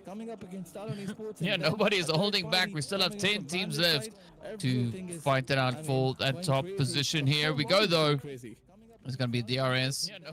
Getting a bit of an opportunity here onto Talon. Talon looking good. 6 eliminations. Sitting at the top of the board. 78 points to start off the match with. And now T2K are going to be the next team out of here as we are entering the top 9.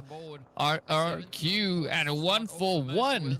Finding themselves in a bit of an altercation as well. VOIN Donkey is solo. Just up ahead, that is going to be Potato trying to keep themselves out of harm's way. DRS looking for the next position to call home. But I'm curious as to how they're going to move through this, right? You got R3G there. Several teams in the vicinity and not the easiest region to play through. There are so many angles that you got to be super cautious of. Xavier now going to be experiencing that first hand, but a quick hit trade there with the DBS. They do find the hit, but it's not going to be enough to convert it just yet. Lapar also keeping that pressure on. Now, RRQ, they could turn this against K2, but K2, as we know, very capable of holding. They are not going to be backing down just yet, and it's going to be a very hairy fight against them. RRQ, though, they have a beautiful elevated position to play off of. You can see the XAVIER moving up in the background. But let's see, can RRQ clutch this one up? They've got 5 eliminations. They need a few more if they want to finish strong, but that's going to be K2 taking a whole bucket load of damage. Not enough, though. Lapar not going to be stopping, though. Backing up. Cooking the nade. This one could be enough to close it out. Damage almost finds its way through. K2 just narrowly escaping this eventual. But there we have it. 1-for-1 is down. Down goes Lapar. As Levi hears the shots, capitalizes on the opportunity, gets the knock, but no confirmation just yet. Absolutely, third-party fights are happening everywhere. You see your team fighting with another, and then here comes 2 to 3 more names. The kill feed is getting all the colors: yellow, red, pink from Bandit side, but Bandit, they are managing to survive with the last player. In all that process, although Talon managed to have 7 elimination points, it's DRS who has 8 elimination points. So yeah, this Miramar match is something that we were not expecting. I mean, the teams are playing so aggressively. It's unbelievable. RRQ once again on the charge. They have 6 elimination points. Now they're charging on some solos. Levi's is the last man standing, and he will be dealt with by the last few bullets that team RRQ's player had. A beautiful shotgun delivery, 7th elimination point confirmed, and now Team RRQ will get a breather for some time because there is no other team in front of them. But HALAL AXETRON, they still have to deal with one solo, and it was dealt by someone else. DRS will spot him. Talon Esports gets eliminated. You know, like in this match, it's like you spot someone, you try to push on them, and before you go there, there's someone else who tries to push on them, and they reach before you do. This is absolute chaos. Yeah, but you should be looking down your scope if you want to be the first one to land the hits, right? That is going to be the play to take here, because by the time that you scope back in, it's too late. As you've mentioned, the player has already been eliminated, so you do lose on that elimination. There's going to be a nice treat coming down here for HALAL AXETRON as well. Got to watch out though. Hokia is hanging in the wing. Vazi also managing to still survive and ride out the storm. But we've got 6 teams remaining. R3G, 5 eliminations up. Love the aggression. But are they going to be able to capitalize on a solo playing for placement points? Vazi will have some pretty high odds stacked against them. Of course, VOIN Donkey also coming through with that solo. Then we've got HALAL AXETRON as well as DRS, RRQ. We've got Bandit in the mix. So many teams looking to contest, looking to step up, locking in that winner chicken dinner. But the race is on. Blue Zone is going to close in the next 15 seconds or so, so the pressure will continue to build. The teams have no clear way exactly where to go, but they're going to try every trick in the book to get themselves closer to that winner chicken dinner. No clear way exactly where Absolutely, 10 elimination points. That's a great number. Cyclone with 5, once again leading the charge, leading the pack of wolves. Absolutely, 10 elimination Cyclone, look at the elevation. Although he is not inside the zone, he needs to move inside the zone, but he gotta be careful. There's one player, VOIN Donkeys on the back. He can definitely stab you. And if Cyclone gets knocked out from the backside, he will get eliminated too. There will be no chances of revival. But is VOIN Donkey's Potato gonna do that? On the recent side, there are some players of team HALAL AXETRON. You know, that's the best thing about HALAL AXETRON. Once they focus on the rotations, no one can stop them. But VOIN Donkey's Potato, he is gonna join the party from the backside. Will take down Cyclone. Cyclone knows that he has no hopes to get a revive. That's why he's gonna move forward, because the zone was also charged in, and DR is shady. Now he tries to get there, but still, these compounds are not inside the zone. These solos are gonna suffer their demise by the hands of either Team HALAL AXETRON or Team RRQ, because look at RRQ. They are just going all in, knocking on the doors, confirming elimination numbers. They're just giving everybody a, how do we say, like a home delivery. Yeah, it is a straight to your door aggression play here. But you were talking about the solos, and there's still quite a few of them remaining. RRQ and HALAL AXETRON, the final two teams with the strong numbers. Are they going to be able to capitalize on it though? DRS, JD trying to smoke it up, trying to pretend like they're not there, but RRQ has caught wind. They are going to full send it as the rush is about to find its way to their doorstep. Up comes the play. The nade could look to end the run.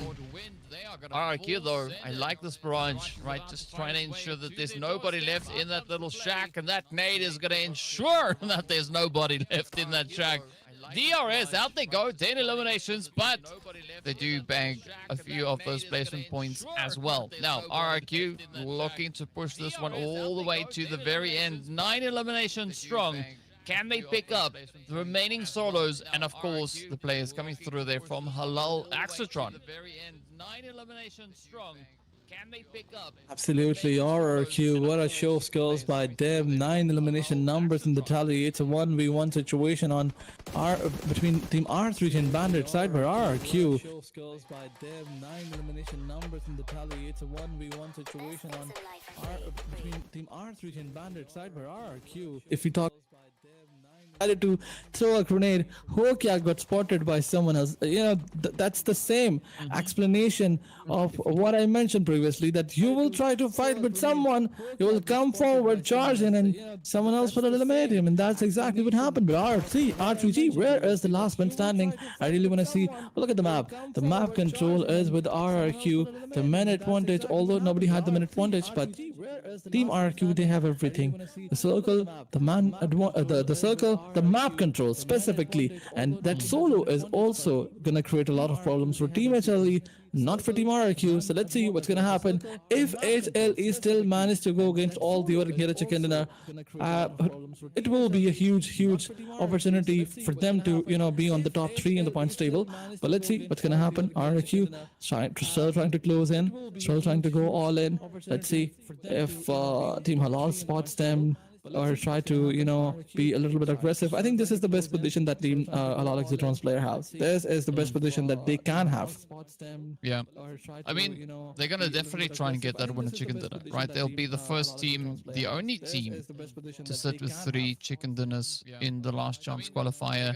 That would be quite a bit of a statement to make coming into the grand finals itself. But now, R3G, Fuzzy all the way up on towards the north. RRQ looking quite active, looking to expand all their options here. But I'm curious as to what Halal are going to be looking to do here, right? We still got Mad Cat on that far southern side. You definitely don't want to get caught out by the blue, not in stage number 7. There we go. There's a potential spotted play over on towards the far side. Vazi also now starting to move up. So Halal, AXETRON getting ready to execute the strategies. RRQ, though, going to try and capitalize before HLE can. But there we go. The elimination gets stolen through. HLE rising up now with 3 eliminations. There's 3 more to go. They could finish on 6 in total, as well as bagging a potential third winner chicken dinner. RRQ, though, this could be golden for them. This could be exactly what they need to come back into contention here. They need to finish strong. They need at least 20 points if they want to try and even just catch the top 9. So RRQ will have to go for gold. They need the victory.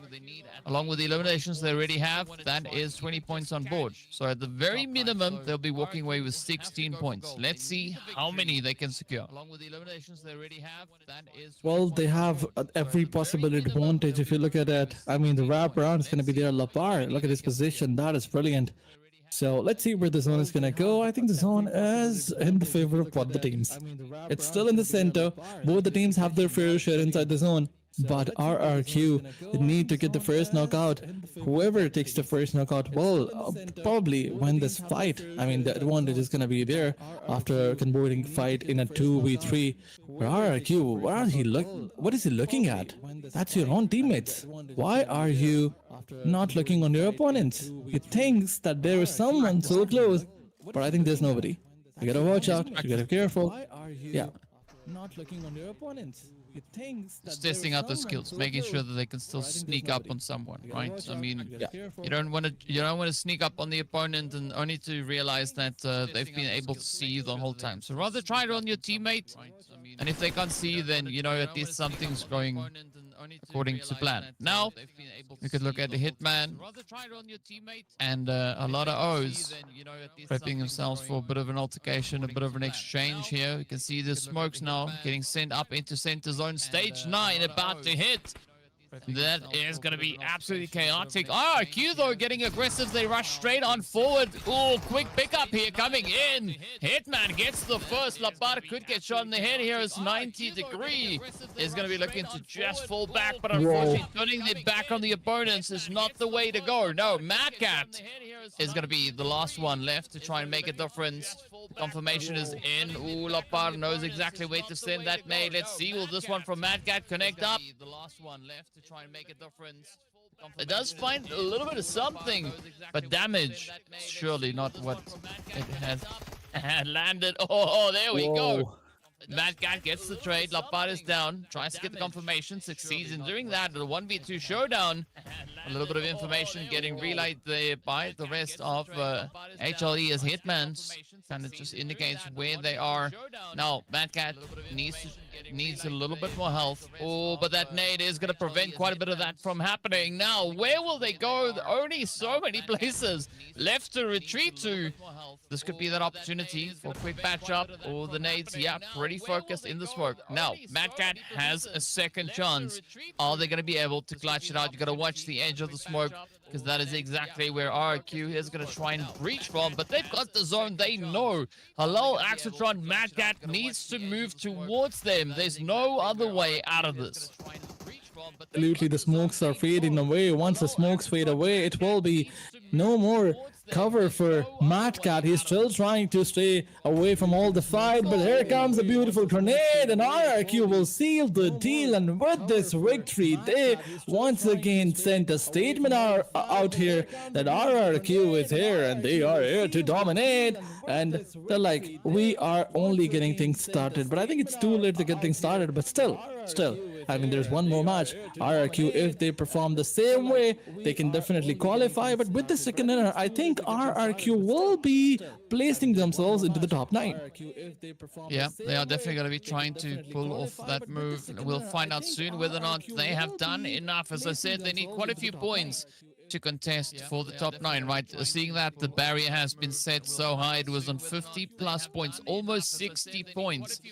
So were they able to secure the necessary placement? Yeah. Well, obviously the placement, yes. Eliminations, that's going to be the big question. But RRQ, they're going to be feeling happy. They walked away with 13 eliminations and that winner chicken dinner. Now, we're not going to rely on any custom math to figure out whether or not they were able to gain that entry, but it will be revealed very, very soon. Of course, first up is going to be over towards our MVP. We saw quite a few contenders stepping up to the plate, but I'm pretty sure our MVP is going to come through from the RRQ side. Maybe it's going to be someone from RRQ. Probably Lapar is going to be there, or it can be someone from maybe someone from those solos. DRS, they also had good amount of elimination numbers. It can be anyone. Although a couple of fools, he played brilliantly in this match. Nogger also got the job done. He was also there with some crispy aim delivery, crispy knockouts and elimination points confirmed. But yes, elimination numbers were there in their favor. That was a beautiful match, and Kitan is going to come forward. He's going to step in from 1-for-1 side all the way from the bottom of the table. Although 1-for-1, they realized that they are in a lot of trouble, but the realization was not on time. It kicked in a little bit late. If the realization, if they've realized, at the starting of the day, things would have been different for them. But now it's too late. Only one match to go. They need to have 30 points in their favor. If 1-for-1 gets 30 points, only then probably they will get their fair share on the 9th spot. Otherwise, it will be difficult. Kitan with 4 eliminations, 1025 damage. That's a brilliant number. Individual domination is going to be there, but teamwork is nowhere to be found. Yeah, it was a tough one, but 1027 damage is going to go a long way so beautifully to them. But let's take a look and see what that point situation is. How many points were our squads able to secure? Will we see enough of a difference being applied to those rankings to change it up? RRQ, though, coming in hot with 23 points. I don't want to do the math, but that does look like 60 points that they will have in total now. Is that going to be enough for a slot in the top 9? We don't quite know. DRS, Halal, AXETRON, and Regicide all securing themselves double-digit finishes here as well. But the big kicker is going to be whether or not we see a change or nothing at all. T2K, Champions, Vikings, and 4YLC going to get sent back, but with nothing but a bag of donuts. And so they will have to step it up in the final match. It's all going to boil down to game number 12 to see who will make it in and who will have to join us in the chat. In the final match, it's all going to boil down. Absolutely. 4LC, they're struggling. 0 points. They didn't get any point.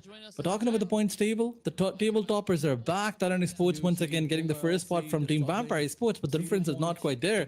VOIN Donkeys on the other side trying their level best to chase down, but they were unable to do that. HALAL AXETRON moving on towards the first spot, but DRS joining in the top 6 with one good match, with one great game, and RRQ is also there with 60 points. They can qualify. They just need to keep this performance up in the next match, in the last match. And what a comeback storyline by RRQ. They just need to keep this performance up. They're going to have to play the best game coming into this next one if they want to ensure that they stay right here well within the top 9. But we got to take a look and see who's going to be coming in hot on their heels. As you know, 60 point is the entry into the top 9. NEXORY 3 points away. T2K 3 points away. Champions 4 points away. And it goes all the way to Tribe AEROMACY. So anyone from 10th to 14th place could very comfortably still catch that 9th place. So nothing is secured. Nothing is certain. There's no guarantee just yet. We do, however, know that the two teams sitting at the very tippity top of those rankings, I don't see them getting moved out of the top 9, right? That's not going to happen in one match, but it is still going to be a very hot and sweaty play to see who can lock it in, who can secure what needs to be done to run all the way through and place their flag in that top 9 slot. what needs to be done. Absolutely, there's one more match to go, and what's gonna happen in the last match? Only time is gonna tell. But we're gonna wait and find out. Before that, before the next match, we're gonna take a very short break. So stay tuned, stay with us. We will be right back with the next.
going to be the brilliant position.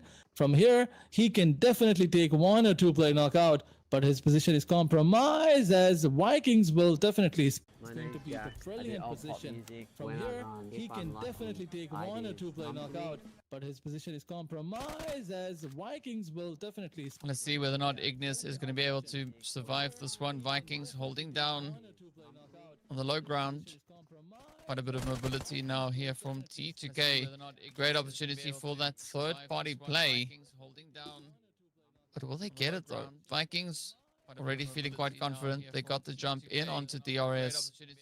It's not going to be an easy breach now for T2K to pull this maneuver off, but they are going to try everything they can. They know they have to if they want to play up in towards that top 9. They will have to take down the Vikings, but of course both squads now contesting. They know they have to if they want to play up in towards for the position here. Only one can survive. Only one can get a ticket to the top 9. 141 also finding themselves a bit of an opportunity here against the players from 4YLC. Now Ignis, T2K getting ready. Slowly starting to drop off the roof. Rules now getting, again, a little bit more of an elevated angle. Trying to see if they can maybe sneak up in the window. This could be a very, very dynamic play to move through what is going to be Hacienda del Patron. This is now that opener. 141 is the next team to fall. 2 squads already out of here. How is this going to play out though? T2K rules. Nice position, nice angle. But now they need to figure out exactly where the Vikings are situated. How is this going to play out though? T2K rules. Absolutely, but R3G coming up against AST on one side. Grenades are going in. AST Gante is knocked out. T2K, although they have the first elimination number, the advantage that they needed, the barrier breaker is going to be there. But look at them, they're charging in on the players of Viking, but the crossfire setup is going to be there. T2K, you gotta be careful. The crossfire setup is going to be very difficult for you to breach. Ignis finds Spider-Man. And look at this, another player got spotted, and one by one, all the players were eliminated. T2K made it look so easy, although this was the best crossfire setup, but sending one player from another side, that was the way to go. But RRQ, wait a second, that's the 4th team here. But sending one player from another side, the upsets, we love to see it. Now, the contention is pretty high. Teams trying to survive as best they can, trying to clutch up all the points that they can find. RRQ, if they want to secure their position in the top 9 rather, this is not a fight that they can afford to lose. They'll have to keep the pressure up. 2 players already knocked. Now it's going to be T2K. Rules OG going down. 5 eliminations already up here. Ignis gets traded.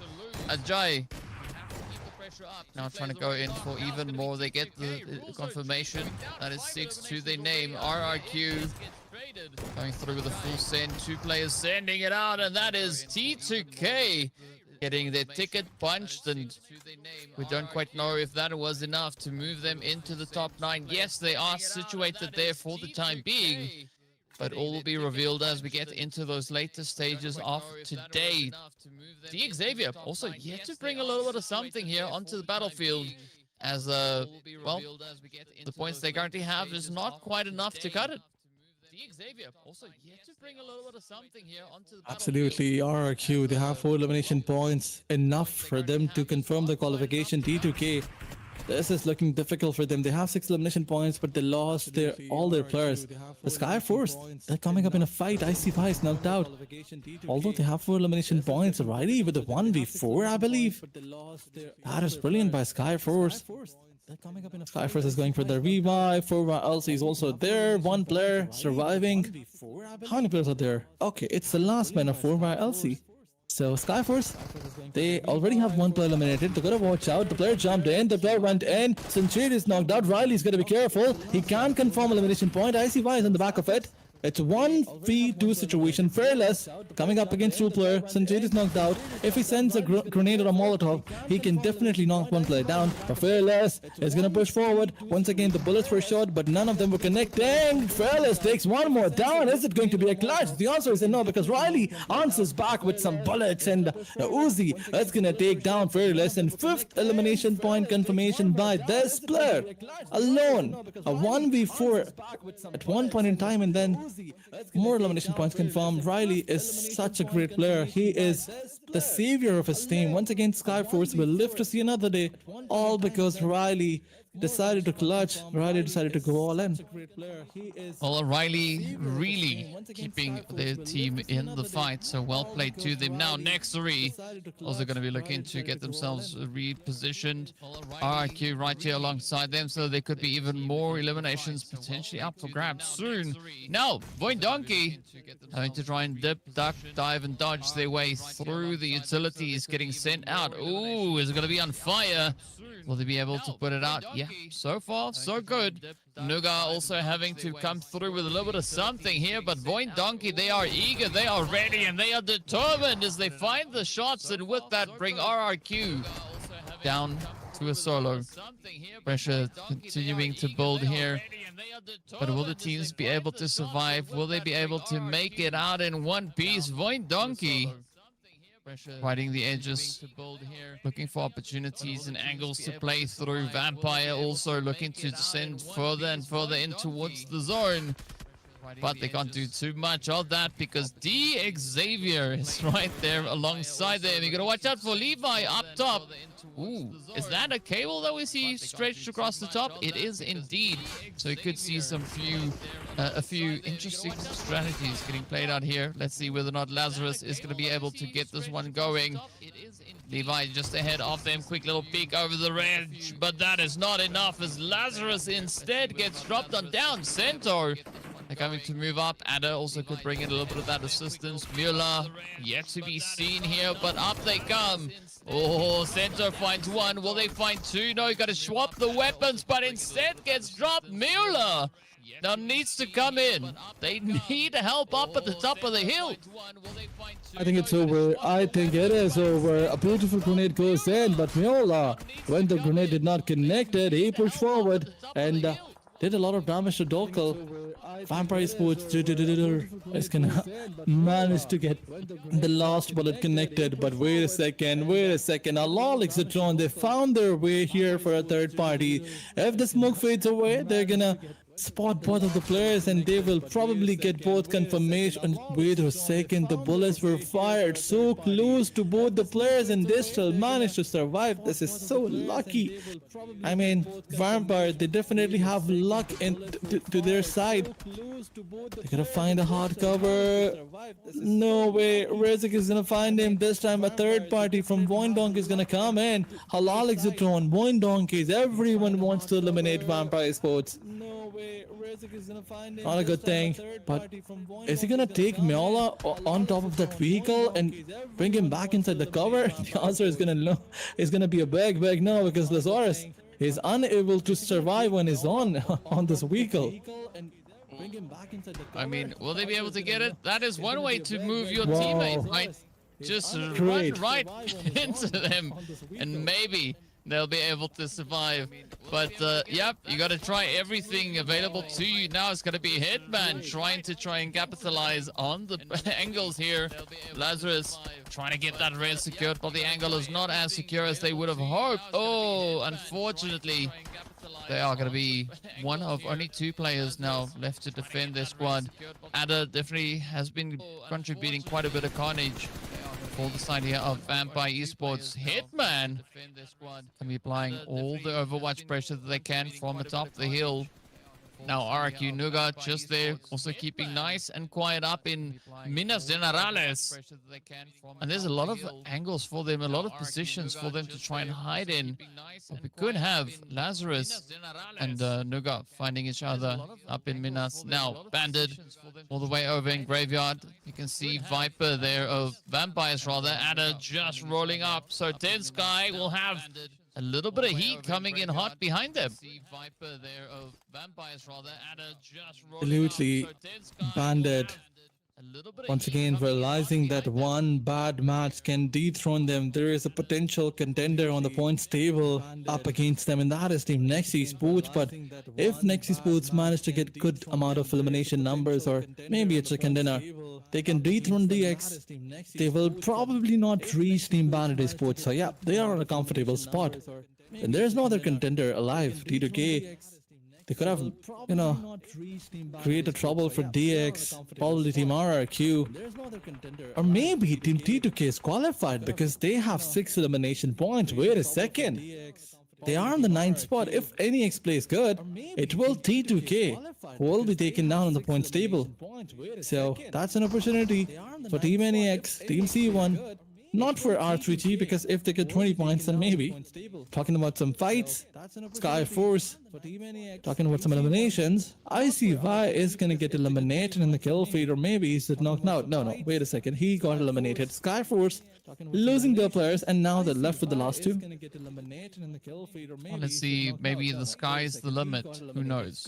Right, if you use enough force, I'm pretty sure you could get the job done. Skyforce looking good though, all the way up into that 3rd place potentially.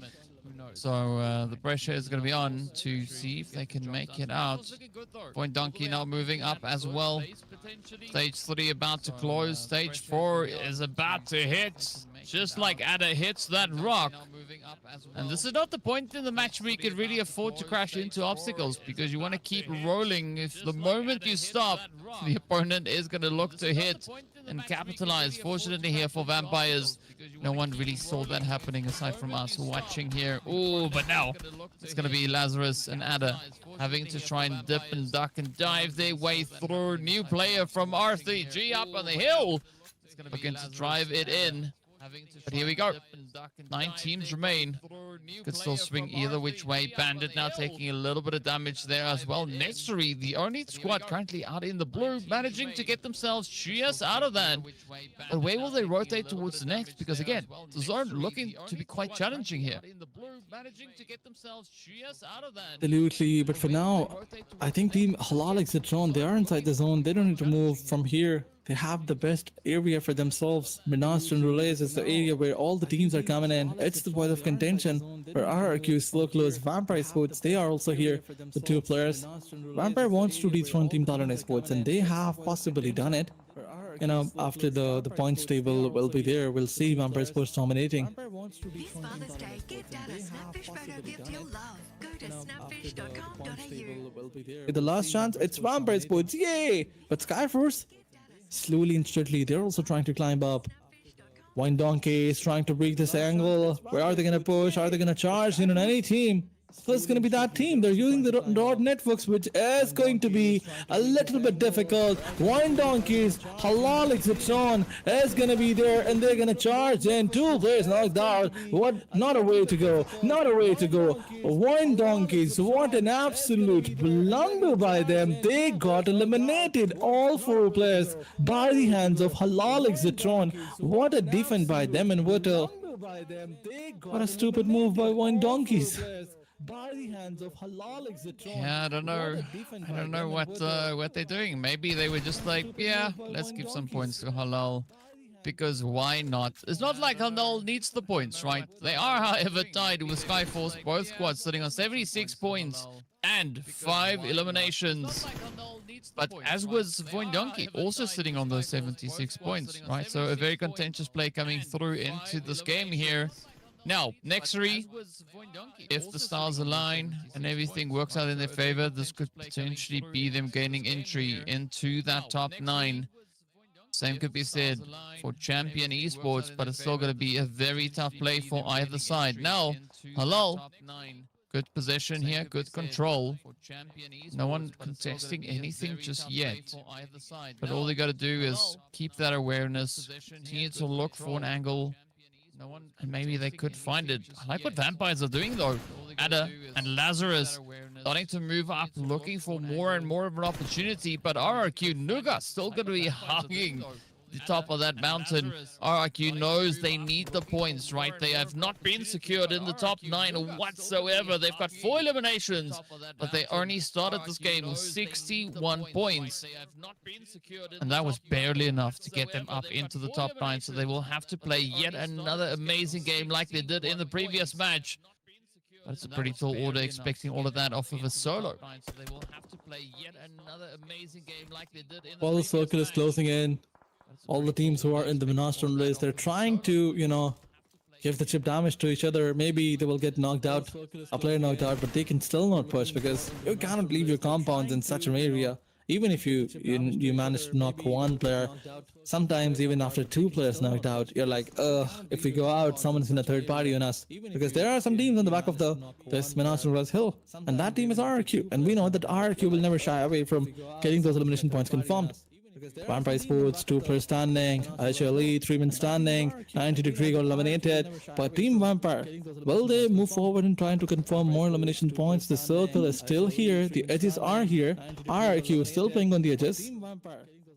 Vampire will probably try to rotate. R3, R3G are also coming from the backside, so there's RRQ and R3G, similar names. Yeah, looks similar to me. RRQ not making any noise. They're not giving away their position. They know that the players are gonna come in. Nugget, look at the position of Nugget. That is, That's good.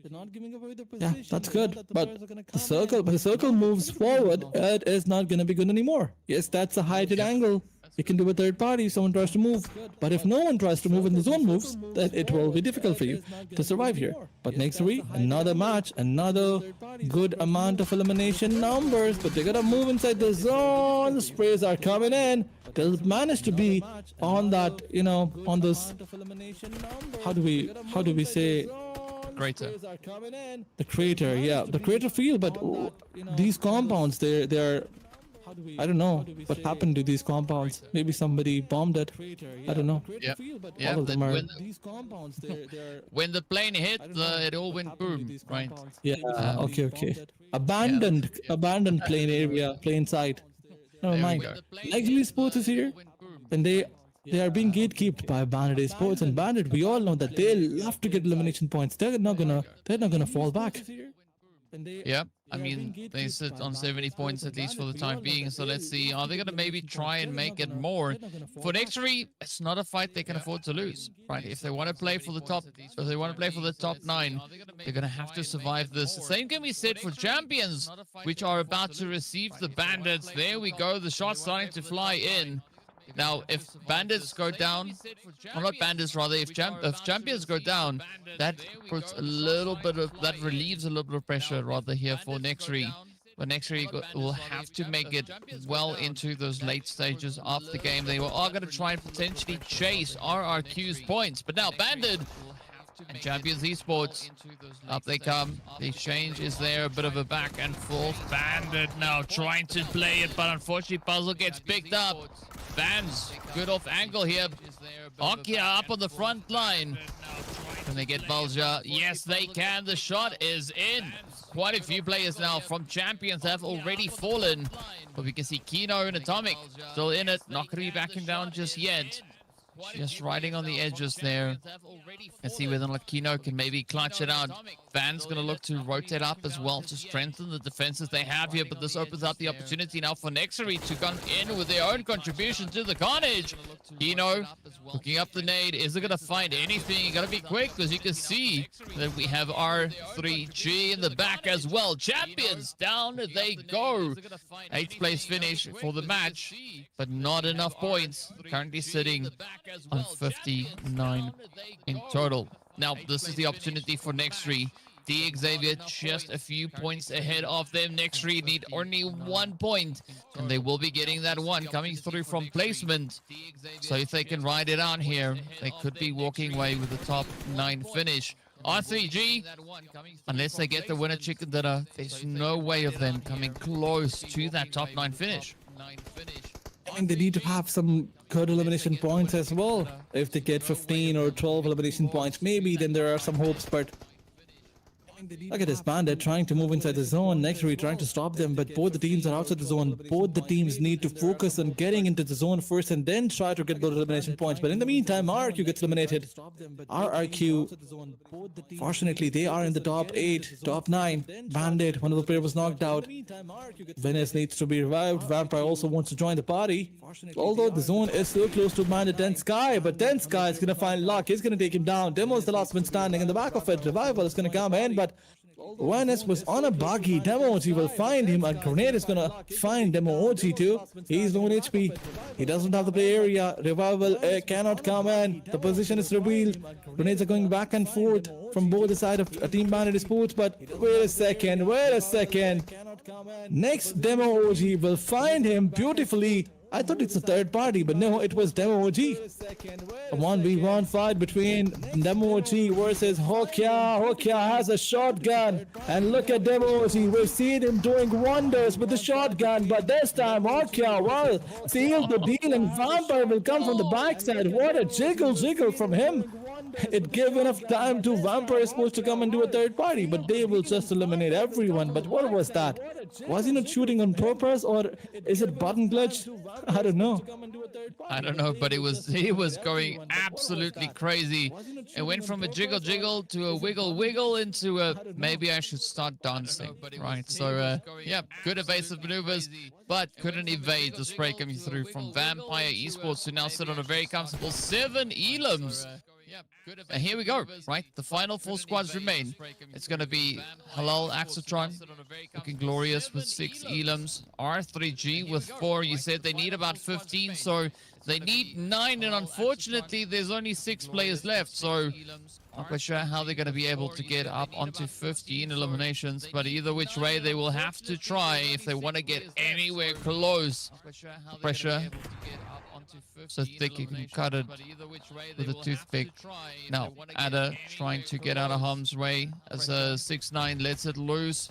Grenade not finding its place just yet. R3G reaching it from the north side of zone. Ada, though, with a beautiful nade. Hitman gets the shot, and down they go. Vampire Esports out with 7 eliminations up. Now, HALAL AXETRON looking pretty confident here. They have a little bit of a quiet moment up on towards the southwestern side of zone. Skyforce, though, is going to provide quite a bit of a backlash to this push over the hillside. So for HALAL AXETRON, this is not a good spot, right? Yes, they have a piece quiet for the time being. They can patch themselves up, but how are they going to rotate up? Because the moment they come over this ridge, they are just super exposed to the remaining 2 squads. But how are they going to rotate up? Because absolutely, the situation is down to a 2v3v3. HALAL AXETRON, they're outside the zone. They need to make their ways inside the zone first, and then they will probably face Skyforce in the process. But Skyforce, they have every information on Team HALAL AXETRON. They have some vehicles to help them with the rotation. One of the players sent to make the way inside the zone. And yes, I think they have some compounds that they can go. And those compounds are not taken by anyone. So HALAL AXETRON, they will probably get into the safety and they will not face any trouble. Maybe that's a shack right in front of them where they can go. Madcat, somebody spotted him. It's R3G's new player who's going to take him down. R3G will get the confirmation, and now they know that there is some team on this side that needs to, that is trying to make their ways inside the zone, and R3G will move forward, try to confirm more points. But in the meantime, Centrir will help Team HALAL AXETRON. A trade is coming in from Team Skyforce side. Centrir will take down R3G's player. New player is knocked out. Riley is not going to be very easy. It's not going to go easy on HALAL AXETRON. Will find 6-9 and eliminate him. It's a 1v2v3 situation. R3G going for the revives. They have the minute advantage. They need everything. They have everything that they needed to get this second dinner, and now they're charging in on Hitman. They know that they have the advantage, the minute advantage, 2v1 situation. Hitman needs to pull that miracle off. It's a 1v1. In fact, a 1v2 it was. Roshan will land the final bullets, and now moving onwards, it's a 3v2. Skyforce is in a disadvantage now because Team R3G, they have decided to charge in. Yeah, they decided they want it. They want to get their hands on that winner chicken dinner. Skyforce duo comfortable over on towards that far side of the zone. They do have a few compounds and ridges to provide them some security. But now comes the push here. Roshan. Oh, yeah, making sure that that roof is not going to move.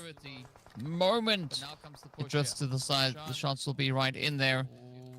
Now, the rest of R3G getting themselves patched up and ready to roll. Will they come in with a full send of aggression? Quick S12K now. This could be it. Scopes are there. The ammo is there. New players got the information going. Oh, this could be that play now from R3G to fully constrict in onto Skyforce. Riley, Sanchir have to keep their focus and their awareness with them, because the moment they drop their guard, that will be the ticket for R3G to rush forward and wipe them out. Absolutely, but Skyforce, they have the compounds, they have the hard cover. New player, you cannot make a mistake. One mistake and things will not look easy for Team Regicide. For now it looks easy because they have the man advantage. If the circle goes towards Team R3G, in fact this is the last zone, there are no more zones after this. You are supposed to go on Team Skyforce now. R3G will be pushed forward towards Riley because Riley, he is in the center, and that's where the zone is gonna go. So Riley, you gotta be careful. Everyone's gonna push on him. VOIN, smoke's gonna fade away.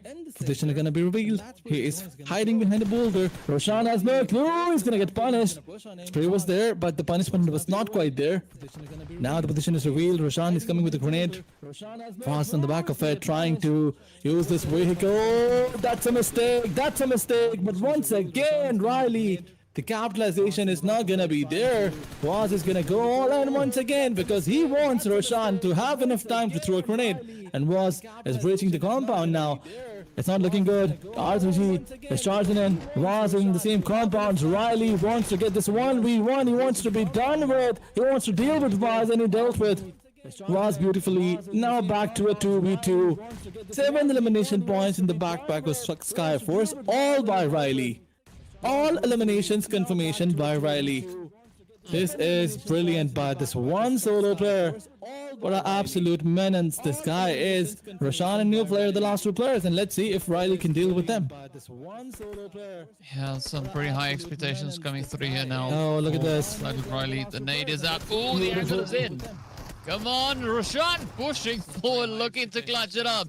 But it is going to be a 1v2 rush. Riley could maybe still get that 8 elimination, or is it going to be Sanchir to clutch it up? Roshan patiently awaiting the edge, but the answer is no.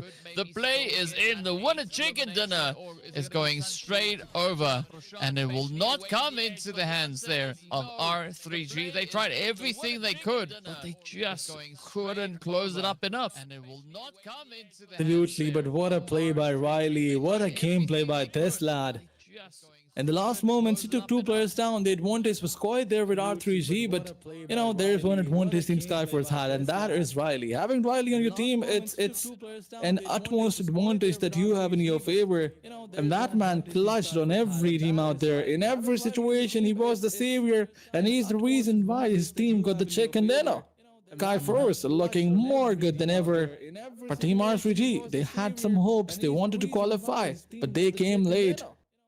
Their hopes for comeback were quite there, but their performance was not there. I mean, they played good, but I mean, Skyforce got the better of them. Moving onwards, I really want to see which team is gonna make their ways inside to the top 9 and qualify for the next stage, where we will be fighting for $1,500 US. Yeah, that's going to be the big question, right? And we'll get that answered very, very soon. But first up, we are going to be just celebrating our chicken dinner squad here. It is going to be Skyforce locking it in. Riley contributing all the eliminations for their team, so a phenomenal job. Sanchir managing to provide that backup all the way to the very, very end. Godless and Icy came close, but unfortunately, they got taken down in the process. You were already saying what a good job R3G were doing coming into these last few bits, but now I'm curious as to who our MVP is. Well, I'm not curious because I know it's going to be Riley. There we go. 8 eliminations and nearly 1,400 damage. A hefty contribution getting brought through here. I mean, the entirety of the performance that we saw from Skyforce in this last match, it was Riley. Like, all the hard work being capitalized on here. Of course, the team also helping to identify all those threats coming in their direction. But Riley, the one to close it all off. So well-deserved MVP. And that also means that Skyforce, well, they walk away with 9 eliminations alongside that hefty contribution but this is the big kicker. Will we see enough points for the teams that needed it? Regicide finishing strong on 13. Halal, AXETRON, and Vampire coming in on 11 each. Absolutely. Vampire on 11, Halal, AXETRON on 11, Bandit Esports with 9 points in their backpack, NEXORY with 9, T2K with 6, and RQ with 5.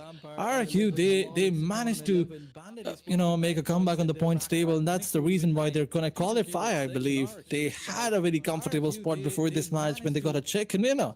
In the previous match, they dominated entirely. Then we have Viking Esports. The most inconsistent team of the points table is definitely going to be Team Viking Esports, because at some point they will dominate, they will go all in, get 11 points of elimination, get a chicken dinner, and then it definitely gonna be Team Viking Esports, because at some point they will dominate, they will go all in, get 11 points the better of we'll elimination, feel. get a chicken dinner, and then it Wake up. Health isn't a product, it's a practice. It's time to make choices that become habits that can change everything. Wake up. See what happens when the power is back in your hands. Welcome to the awakening. NEXORY Esports is also gonna jump in. Bandit on 6th spot. Oh my god, what a way to go. NEXORY jumping from 10th spot to 8th spot in the last match. Yep, I mean, that's what you got to do, right? You got to keep that pressure up. So NEXORY doing what they know they needed to do to contest, to come knocking on the door, to make a play for that top 9 slots. But of course, if this is our top 9, where is the rest of the lobby, right? Who got relegated out of here? Because we did see XAVIER were holding nice and steady here. RRQ managing to hold on to their position. Bandit, of course, moving up, so they weren't in danger. Skyforce, they flew to the top of the board. So it's going to be an interesting one to see exactly where the teams find themselves. So aside from our confirmed top 9 here, we have a XAVIER getting moved down 2 positions all the way into 10th place. So an unfortunate one here for them, right? They tried real hard, as you can see. They were super aggressive coming through the playoffs. They walked away with 61 eliminations. This time around, they backed 44. But a good improvement here was, of course, the addition of placement points. That's one thing that they were needing quite a bit in the playoffs itself, right? 6 placement points versus 19. A drastic improvement here for them, but unfortunately a little bit too late.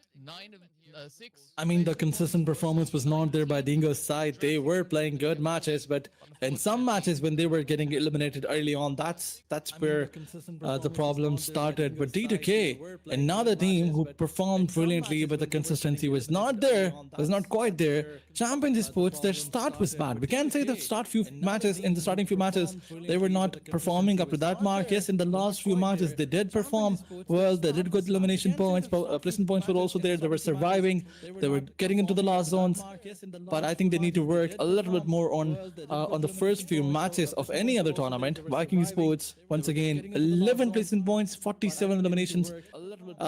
We can say the mistakes that Dingo was making in the previous states, that's what Vikings did in this one. But moving onwards, we're going to talk about our MVP, and it's going to be none other than Yuri Johan from TALON Esports.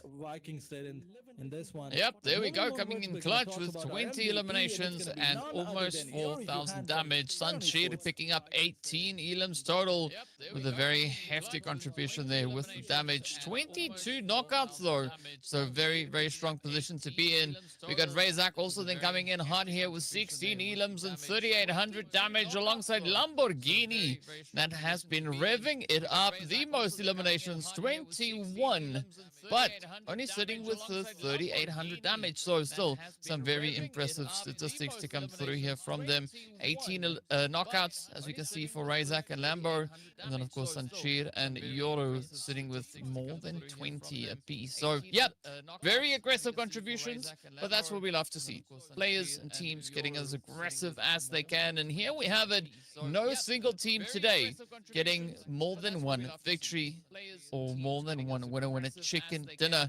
But that's it. it, right? All 6 chickens, they've been all let out of the bag. We know exactly who has been able to secure them. But now the big question comes is, how are our top 9 teams from the last chance going to fare when they step onto the battlefield with our 9 teams from the grand finals? I think HALAL AXETRON got the first two. If I'm not wrong, maybe it was TALON ESPORTS or maybe it was HALAL who got the first Erangel match, I think. But never mind. It was a brilliant show of skills by all the teams, but only 9 will qualify. The top 9 are going to move into the grand finals where we will be deciding who is going to be that one team who will be the crown champion after 2 days. In fact, after 3 days of critical matches, 6 matches per day. Once again, the format is going to be still the same. Top 9 teams from the league stage are also going to join in for the grand finals, and it's going to be a hell of a chaos out there. That's it for today. The action is about to wrap. The battleground action is over, but the competition is still not over. We saw some surprises today. We're ready to see surprises tomorrow and then the day after tomorrow. But I think that's it for today, right? Yeah, that's going to be us for today. The 2 days of last chance is done. Next up is going to be the last 3 days of the grand final to see who's going to be getting what share of the overall prize pool. Of course, a lot of pressure and competition is going to come through here. So be sure to join us back again tomorrow, same time, same place. 9 other teams that are going to be joining our top 9 for that final. So a lot of excitement is about to come on in. Don't miss any of that. See you all back in tomorrow. That are going to be joining our top